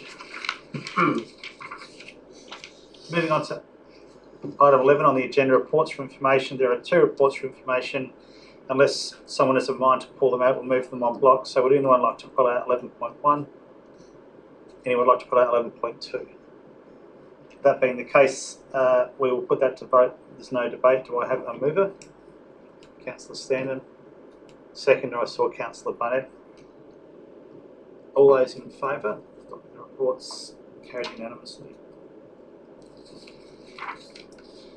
General business 12.1, thank you for your reports, Councillor Backer, Councillor Barnett and Councillor Nelson. I'll take those as being read. Item 12.2, motions on notice. 12.2.1, notice of motion, electronic participation in information and briefing sessions. I'll be moving that one and speaking to it. So I take on board the CEO's comments. I don't agree with all of the CEO's comments, but do take them on board. We have prided ourselves in the past of being an intelligent community. We've hung our hat on being a little bit progressive when it comes to technology, and we've got runs on the board with regards to that. I think this is just practical and common sense because we live in a world now where this is par for the course in any other business environment I've ever been part of. And I think it's a good indication of the commitment by elected members who have the need to travel occasionally or can't make meetings for a good reason, that they are interested enough with what's going on and want to have their say such that they would like to participate in this way. So I do recognise that this does present some challenges and some work which may come at some cost. We'll have to look at that down the track, but I do think this is a practical approach, and as such I commend the motion and encourage you to support it. Do I have a seconder, Councillor? Yeah, with great enthusiasm, Mayor. I will support this and probably echo all of your comments, including some of the comments made by the CEO in the report. Again, I wouldn't concur with. I won't repeat what you've said, but I just want to say 2 things. One is that we've prided ourselves as a smart city for a very long period of time. I know we don't necessarily use that tagline actively now, but we developed this room as a multi-purpose room deliberately, not having changes, and that was a bit new and different. And as someone who spends 90% of their day either sitting at home in my study or in my office in Adelaide, working with my team who are based interstate, on Teams the whole time, it's not hard. And I don't understand why we need additional resources and skills that necessitate subject matter experts to do it. It shouldn't be that hard, and if it's that hard, we've got the wrong software or hardware to do it. I was recently in the city of Dandenong, had a meeting there. Someone said, oh, I need to join online because my kid's sick. They went to the cupboard, they pulled out 4 microphones that are wireless, they pumped them around the table, pressed a button on the screen just like that, and we had the meeting like that person was in the room. So it's possible. I don't think it's hard. And I certainly don't concur with the notion of 100% remote attendance. I think that would kill us as a council. And I don't think it should be abused either. So genuinely, I travel a lot for work. I know other councillors do as well. And I think by missing out, for example, I missed out on the confidential briefing last week, had no briefing post that meeting, so I have no idea what was discussed last week, and there was a deficit in reading the papers for this meeting. I could have attended that online if we had that capacity and opportunity. Software's there, the hardware's there, it's not that difficult. Support the motion. Thank you. Any further discussion? Councillor Nelson and Councillor Barnett. Unsurprisingly, I'm sure, as the Mayor would know, I've struggled with this one. I've actually been generally torn. I'm really interested to hear. I still haven't made up my mind whether I support this one or not. I see there's merit in both sides, but I'm keen to hear others. On one hand, I would appreciate the flexibility. As Councillor mentioned, there's a number of us that do travel extensively for work. So I would appreciate that flexibility to attend via Teams when travelling. However, on the other hand, when I took on this role, I blocked out my Tuesday nights for the next 4 years. That's just what I did. So I knew that I was committed to every Tuesday night, and I specifically try not to travel on Tuesdays to make sure that I'm actually here for the workshops and meetings. If I do need to miss a meeting due to other commitments, then I just submit an apology. Yes, I did miss out on that information. I understand that, but that's the flaws that we have. As with the mover and the seconder, I agree and disagree with some of the CEO comments. I do agree that there is some difficulty around the way this IT is set up. Obviously, without being too harsh on it, it's a terrible situation that it's probably going to cost us in excess of $50,000 to fix if we do it the right way, with regards of the right cameras and the right speakers and the right microphones. I think it's overdue. I think it needs to be done when we have the money or the budget to do it. I think will be the next question. But as I say, I can see the benefit. I just remain unsure about the suitable remedy of how we're going to fix it to make it workable. So I remain on the fence. Thank you, Councillor Nelson. I had Councillor Barnett, and then I think Standard, and then DeBacker. Yes, well, it just seems that we haven't been able to get it right, despite all the best intentions and actions made by our staff, and I think grateful for the work what you've been trying to do to get us. I think the most important thing is the legislative requirements that demand all meeting participants must be seen and heard by all other members and by gallery attendees. So it won't be good enough just to have audio, visual thing as well. So I think we're mindful of our legislative requirements, and I think it's your life changes, particularly when you come onto council. So I think we should try and allow our members to do their job as best we can, and I think the staff are quite supportive, in trying to help us to do that. Yeah, hopefully we can get something which won't break the bank. Thank you. Councillor Standard, then Councillor DeBacker. I support this for quite a number of reasons. I think the first one is that if anything can pull up our IT performance in any way, I think we need to do that, because it is lacking, and I think it is challenged. So if nothing else gives us the ability to make our IT performance better and our connectivity better, then so be it, because I think it's lacking. I agree with the Mayor, we do have a reputation of being forward in all sorts of things, especially, we're a smart community. We like to say that we're a smart community. This is not demonstration of that, so where we are at the moment. So this will show others that we do want to follow in this area. The other one is inclusivity. If someone isn't able to get here, maybe they're unwell or whatever, I think we should always strive to include people where we can. The inclusion might be the fact that people do travel for work. And I can foresee that there might be people who do not put themselves up for council because they might think that they can only really attend 1 out of the 4 meetings, or they might travel and they go, well, I can't put myself up. I'd love to do it, but I can only really be there for the general meetings. So by adding another level by which they can participate increases our inclusivity, and might get people to nominate for council who'd never thought about nominating before. But if it just makes our IT better, I think it's a great motion. Thank you, Councillor Standard. Councillor Rebecca. Yeah, I'm like Councillor Nelson. I'm a bit torn because I think part of our commitment to council, is being here bodily, so you can eyeball the people in the gallery. Saying that, I've just gone online for YouTube Live, and there's 5 people streaming. Could well be other staff, or former elected members of the,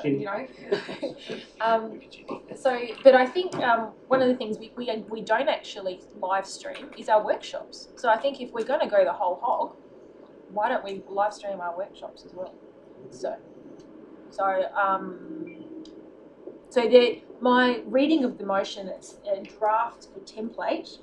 Instruct administrator to develop a guideline to enable council members to participate. Is that, just a question through the chair, is that something that has to come back to be endorsed, or in saying this it's endorsing it? Because it's not really clear. It reads, as far as I can see, that The only part that needs to come back to us is part 3, which relates to the costs. I don't believe it's asking that the rest of it come along. So just clarifying that the second part says that it's based on the Audit and Risk Committee attendance guidelines, which we have in place already. So just to Councillor Barnett's point, it will have to be legislatively compatible. So it's as an appendix to the Council's Code of Practice meeting procedures, but it won't be able to trump that because we'll have to be legislatively compliant. Agreed. I'll consider it. Any further discussion, Councillor Nguyen? Look, I think I'm supportive of it. I think, you know, we're a smart city council, and I remember first term, City of Binh Duong from Vietnam came over, so we're sister cities with them. You know, something that I take great pride in that our city is, you know, we're a smart city. I think this is very general and it's very basic, that it's common to have, like, you know, options for people to have either participate in council meetings or meetings, whether it's online or in face to face. So I concur with Councillor Stanton with what he said. It's about inclusivity. It's not just for those who are travelling, but it's also for, you know, when there's an illness. You know, I don't want to come here, but I'm happy to participate at home. It's also for where there's family commitments that you're looking after somebody at home, and you have to be at home with a child or an older parent or grandparent. So I think this is like normal. So I'm supportive of this. So I commend the motion. Thank you, Councillor. Councillor Holland. I suppose my concerns with this is that over time it does become something that we get accustomed to doing a workshop from home, and I think it's always better to, you know, to have that personal interaction within a workshop, and I think that is missing. I mean, you could have, you know, 2 or 3 elected members that are frequently not there, and got a couple away or sick and can't participate. I think I like, you know, I mean, they're important. Your workshops are very important, and I think there's that interaction that is missing if it's, you know, if you can be at home. And my fear is that people are more likely to think, well, I will stay home. I can easily go out. I can take that extra shift and change my hours. So there's less of a commitment of getting together as a group. And I think council is very good at accommodating people and giving them the information they need. Yeah, I won't support this. I know we're getting smarter and moving towards that online sort of communication and people working from home, but I think there's an importance in these meetings that I think we should encourage that we participate face to face.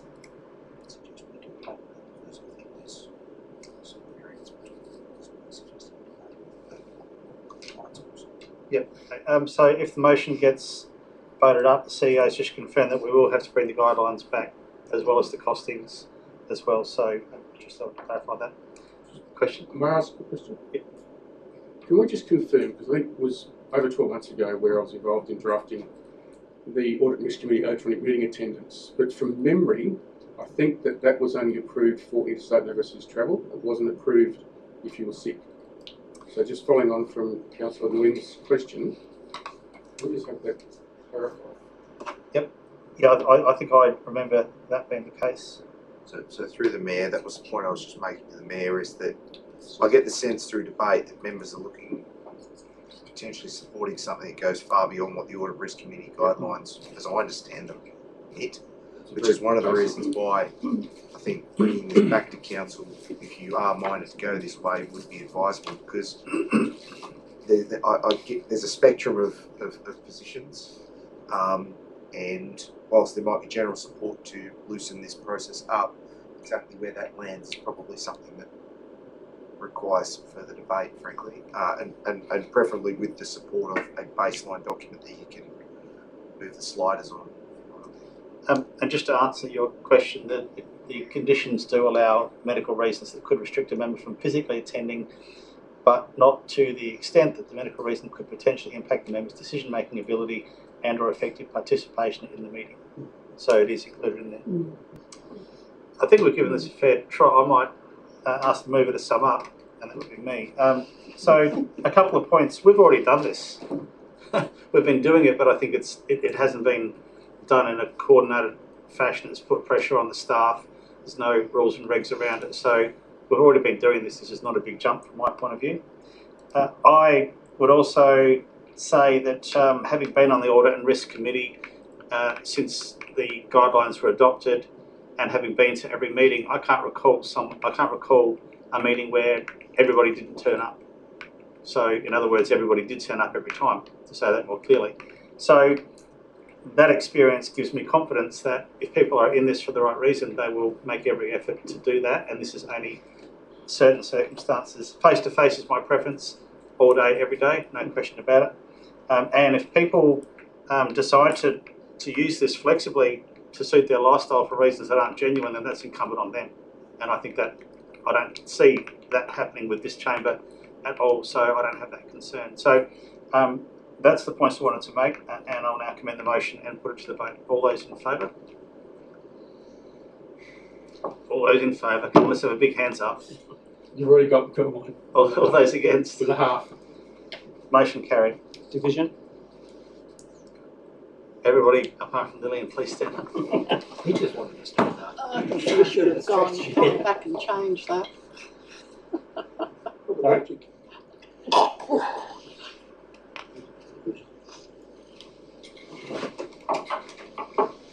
Moving on to item 12.2.2, notice of motion, public realm to Harrington. I'll be moving that one as well. I hope this is fairly clear in its intent, and it will require the CEO to bring back a report detailing the current status of the public realm. I would remind members that there is a standing resolution which supports this being able to happen anyway, and there are two examples on Prospect Road already where I believe that this has been activated quite well and it's improved the public realm. That gives me confidence to think that this is the right way to go. It will also resolve, hopefully, the legitimate concerns and the perception of concerns as well that the community has. And if the report and the recommendations deal with that successfully, I think we'll be able to fix it and move on.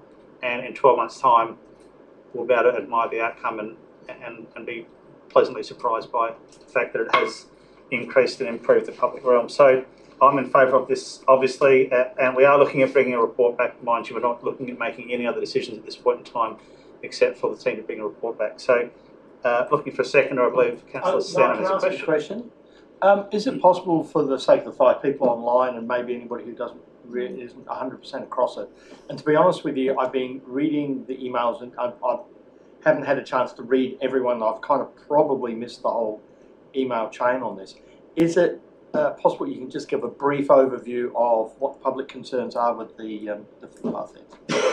I'll have a go first of all, and then I might hand over to the CEO, who might pass that to Sam. So the concerns that I've seen being raised have actually changed, I think, since they were first raised. So when the first run of footpath being installed, particularly on the northern end, was put in place, there was some significant slopes on the footpath, and there was also concerns about the width of the footpath not being compliant, also concerns about safety issues with regards to the drop-off at the edge, and also I think that's probably the concerns. There was also a concern about the aesthetic of the outcome as it currently stands. So unless there's anything else through the CEO that you might like to add, I think that may sum up the concerns. Wheelchair access. Yeah, that would be like the width being too wheelchair wide, being able to go past each other. Yeah. Not much specifically to add. Members have driven past there.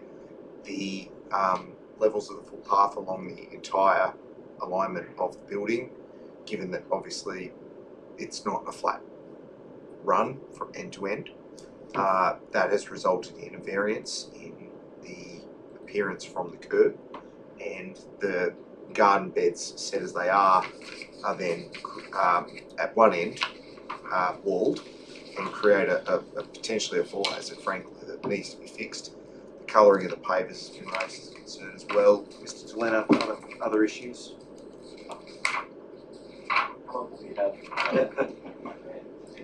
We have Busy person summary. The report will provide a lot of detail about the whole journey in this space, but effectively we've been trying to retrofit a solution to a floor level that we don't have control over. So the footpath is 1.8 metres wide. So it does facilitate 2 good sheds across if you don't have outdoor dining coming in the future, which was the intent. There'd be outdoor dining on one side of that footpath. The staff have been working with the developer for at least, I think, 2 years or a year and a half from memory in terms of that this application. It was certainly a 2D assessment they were looking at, quickly transitioned to 3D. There was some complications with the level of the building in terms of how we could then make it work. The intent was always that there be some sort of barrier against the curbside where there's the greatest extent of drop-off from the footpath to the top of curb at the northern end, and the developer's intent was always that that barrier would be installed, was a responsibility for the future tenant that would look to implement outdoor dining. So under the standards, there is no requirement for a barrier. We've had an independent engineer look at this and say yes, it does comply, albeit there's a perception of risk here, and I think that's the part that, as it relates to that particular issue, is causing some community concern, I think, with the members. The Mayor and myself met with the developer and his entire project team last Thursday, I believe, and have proposed come to what we believe to an in-principle approach that we can, he'll consider and then come back to us and then we'll bring to the council in August. And yeah, the wheels are in motion in that space. There are other aspects as it relates to accessibility from the curb line to the footpath that were considered, as well as the maturity and having a greater extent of mature plants put in that area to give it a bit of a lift from now. I think principally the issue that we were trying to resolve, because there were so many different options here in terms of looking at this, and the members have offered up some of those options, was how do we preserve the look of this really beautiful building from the roadway and not create a barrier. And that's effectively was front of mind in the decision making associated with what will bring the council in August. Thank you. Happy to second it. Thank you. Any further discussion, any points that haven't been raised? No, Councillor back and then Councillor. Questions and a possible variation. I understand it's been signed off by an engineer, but it's our asset. So I'm just wondering why the orange cones have disappeared, if that can aid safe use or awareness, because I guess a number of residents have raised that it is a hazard. That's a perception or otherwise. Are there going to be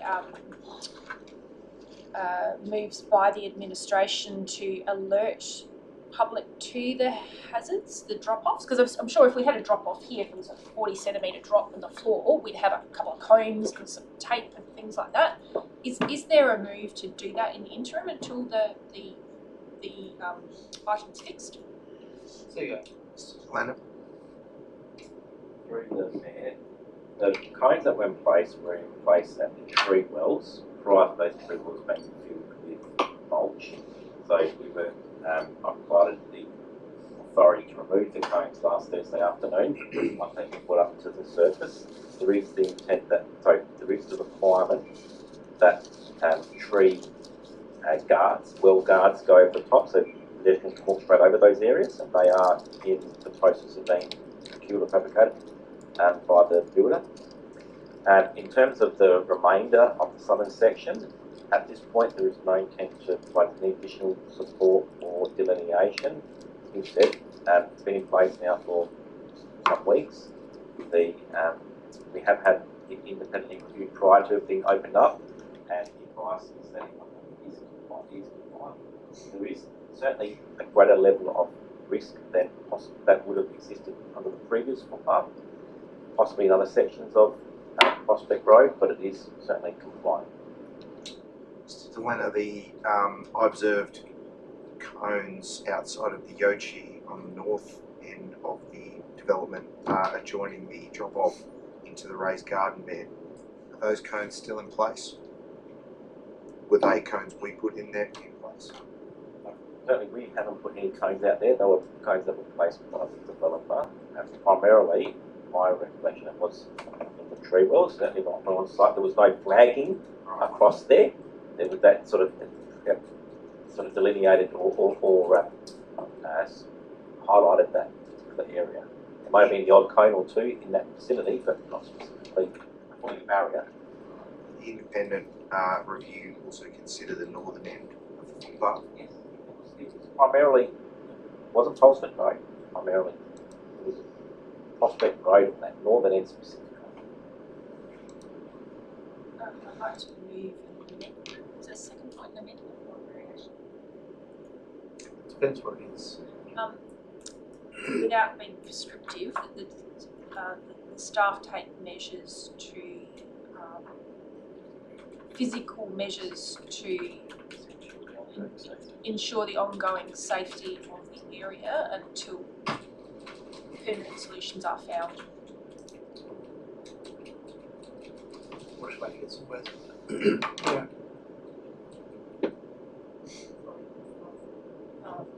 Of the staff take interim measures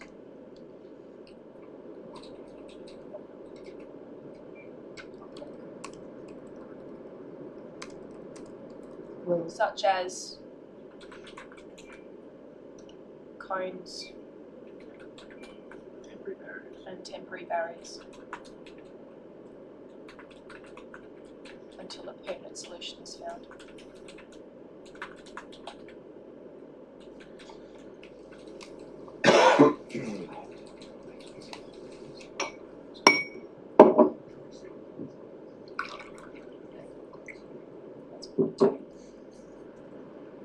Can I suggest putting that staff take interim measures if required?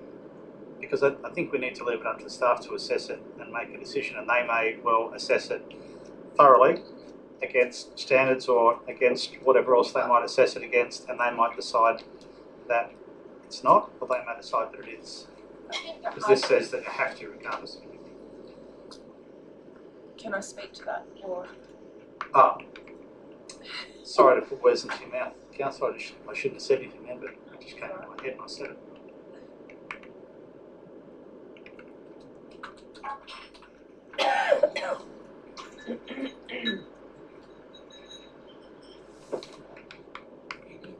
I think the reason for that, yeah, so I think the uncomfortability with council is that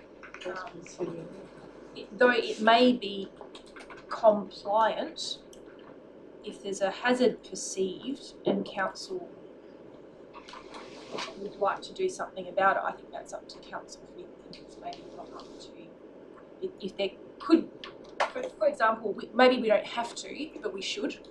Whatever's best practice, that's what I'd like to be doing in that area until we get a permanent solution. First of all, I think I heard Councillor Burnett making a good point. Are we directing staff or are we directing the CEO? Okay, good point. Councillor Barnett, I will take advice. We do the CEO. My apologies. How would you like to capture your point about best practice in there? Is it simply using those words? Well, if we can get rid of the cones and temporary barriers, using best practice. I think that's good. Yep.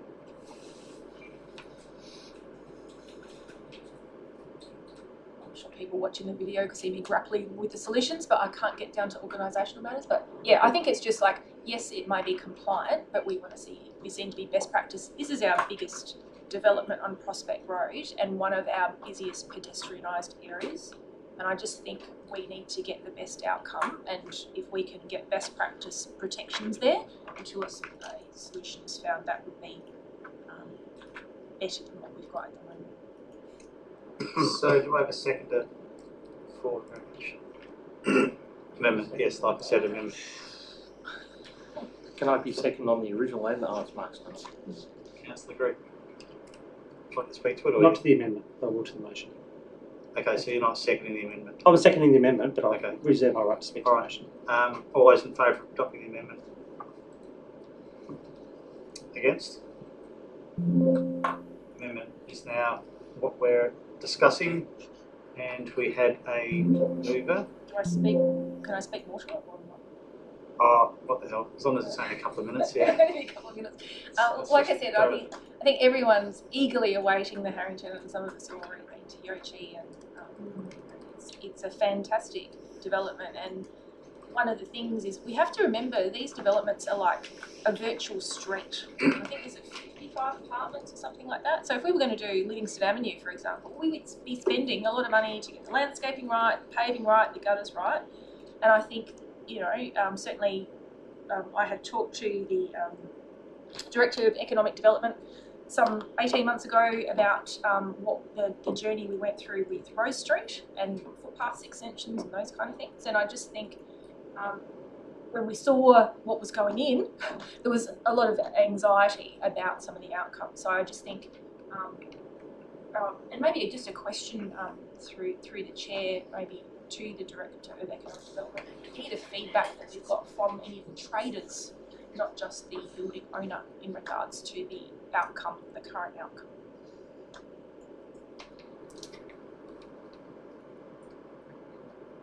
Well, that would only be one, I guess, because there's only one that's... Oh, do you mean traders in general, or...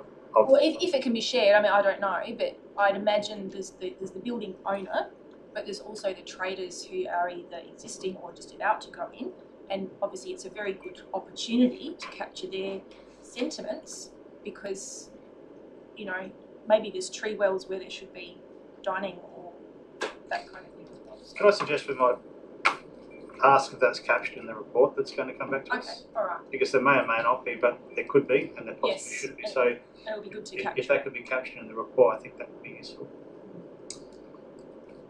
Okay, so... I'll leave it to the rest of the council members. Councillor Group.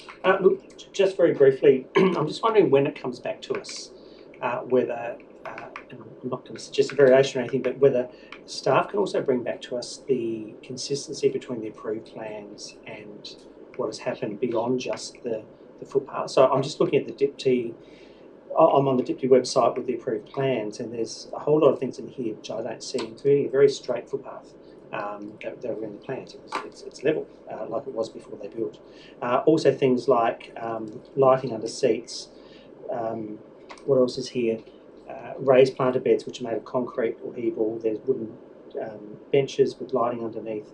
There's a lot of things that don't. And I know that the plans don't always represent what gets built. I'm not that naive, but there seems a big variation to what we've got, to what seemed to be approved in the plan. So I just wonder if that could form part of this report back to us, just some sort of assessment against this is what the plan said, this is what we built, because, you know, semi-rusted metal tree guards is very different to concrete or hebel, how do they describe them, raised planter beds.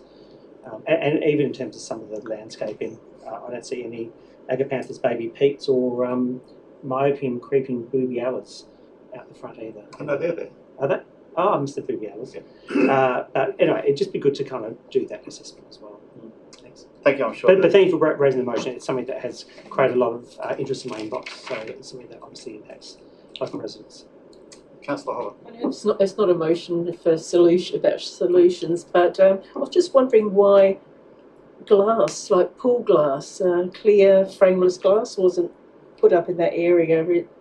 Plants would grow on one side. You've got visibility of the building, offers safety. I think that'll be captured in the report. Yeah, it just seemed like that's the first thing I thought of. And I thought there might have been an issue with that in discussions because it's a quick fix and it's spectacular when they smash. No, they don't. Oh, they do. There's a scared I worked at James Nash. We tried to smash them. They never smashed. Oh, I'm sorry, how to do it. I've managed to smash. Councillor Holler, let's keep us on track here. Any further discussion If not, I'll head back to Councillor at the back of the sum up. Yeah, look, I thank you for bringing the original motion, and I look forward to the report and the solution coming back to us. Thank you. Let's put that at the vote. All those in favour?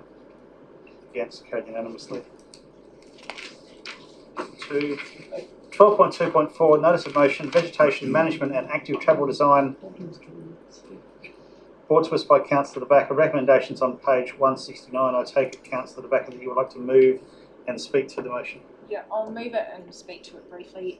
Look, this came about by a number of emails in my inbox over the past few years, a recent motion by Councillor Nelson, and certainly some, I know Councillor Barnett has had a few questions, which are questions on notice as well.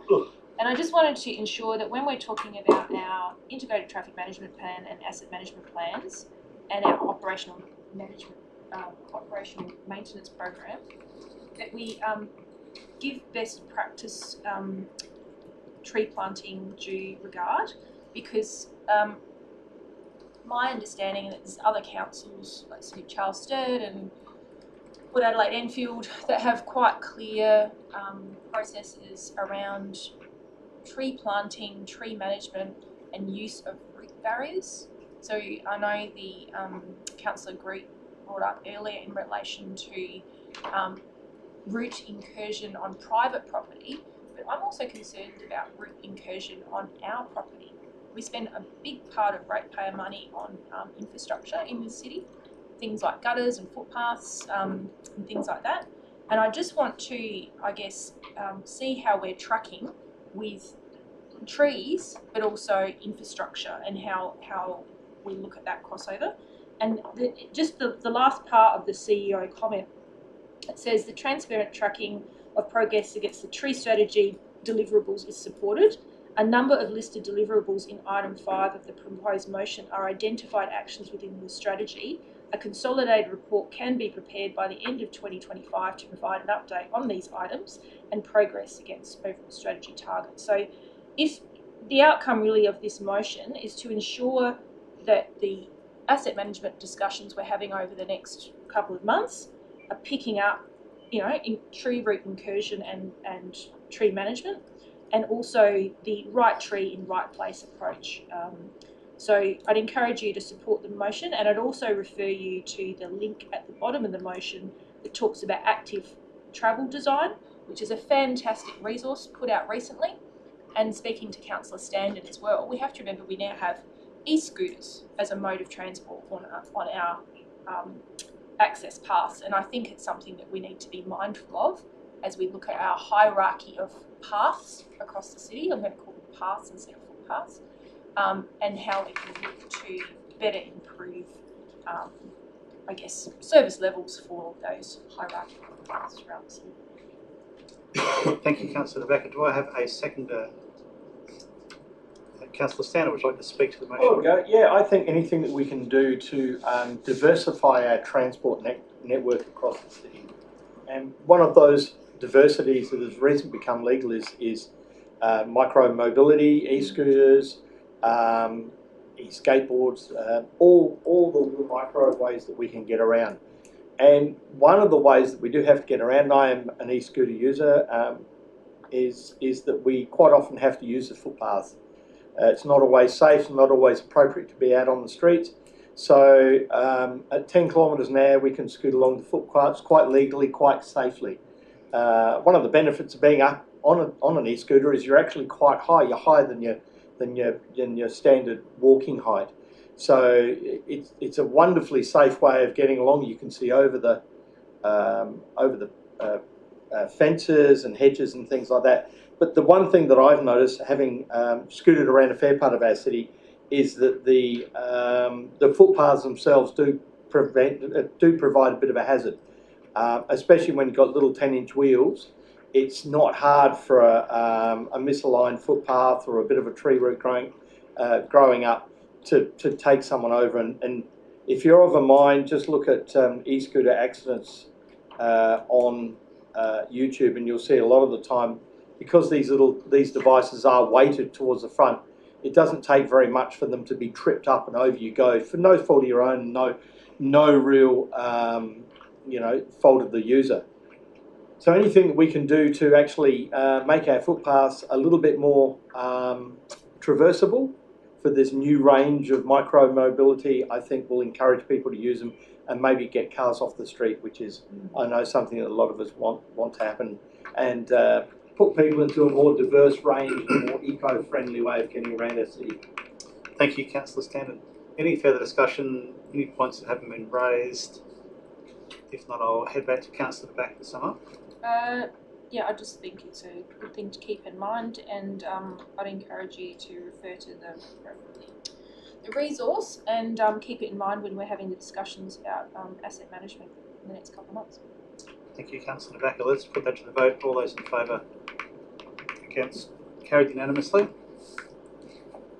Item 12.2.5, submission of motion to 2025 LGA AGM Active Travel Design and Vegetation Management Recommendations, page 171. Councillor Backer, would you like to move and speak to the motion? Yeah, just briefly, I'm having a crack at this one. It's similar to the one we just looked at, but again, I see duplication of the same things across local government. It drives me nuts. City of Adelaide has all their specifications online, a design manual. So, for example, if you look at the paths adjacent, I think it's Yamlilly Park and Prospect Road near North Adelaide, and where the basketball courts and tennis courts are. There's some two beautiful paths that are concrete aggregate. They're really wide, shareways, cycle, walking, and they have really good lighting. And I think that's a really good example of the kind of path we could have connecting different councils. But guess what? We all have different standards and we have different specs. So with the new active transport guide that's out, it would be great to see local government working together for some standardised specifications across local government and looking at access paths and maybe saying things like pram ramps, and are they compatible with e-scooters, for example. I don't think we should all do the work. We're the second smallest council, but let's flick it to the Local Government Association and see if they can do something to standardise that throughout the network. Thank you, Councillor Backer. Do I have a second for this motion? Councillor Standen? For all the same reasons to the last motion. Very well supported. Any further discussion? Any points that haven't been raised? Councillor Backer, do you need to sum up? Not necessary. Let's put that to the vote. All those in favour? I thought it might have been a last minute question, Councillor. Jumping to conclusions. Sorry. Moving on to item 12.3, questions with notice. So we've received a couple of questions with notice, one from Councillor Barnett and one from Councillor Backer. So the answers to the questions are on the screen and will be included in the minutes, and there is no debate on either of these items. So we won't sit and read them, but they will be in the minutes. So I'm not required to read out every question. Not. Thank you. Moving on to, so we've covered 12.3, 1 and 2. 12.4, urgent motions without notice, there are none. Late reports, there are none. Item 12.6, items to be tabled, again, not for discussion, but quite interesting content anyway.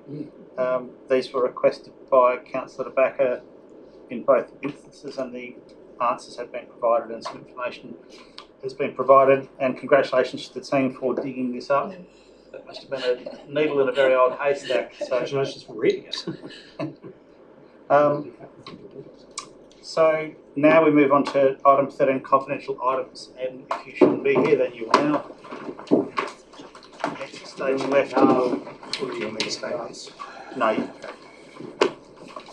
I don't think you need to. I won't address anything to say. Sorry? I don't think address anything here that we want to ask you. That's it.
I'll very slowly start rolling on this to give Councillor back time to grab her seat. 13.1, minutes of the Chief Executive Officer Performance Development Review Committee meeting held on the 7th of July.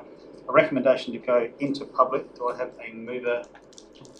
Sorry, what did I say? Into public? So the opposite. Yeah. It's opposite base day, you know. So moved. We had Councillor Barnett Seconded. seconded. All those in favour? Already seconded. So Councillor Barnett moved and Councillor Brooks seconded. Oh, hang on. Got it like that. Yes. I said I am moved. That'd make a good election campaign, wouldn't it? Are we unlike where Yeah, we're people just, like that. I'm still trying to end the stream, please bear with me a second. I still don't know what it means. Talk about that one day.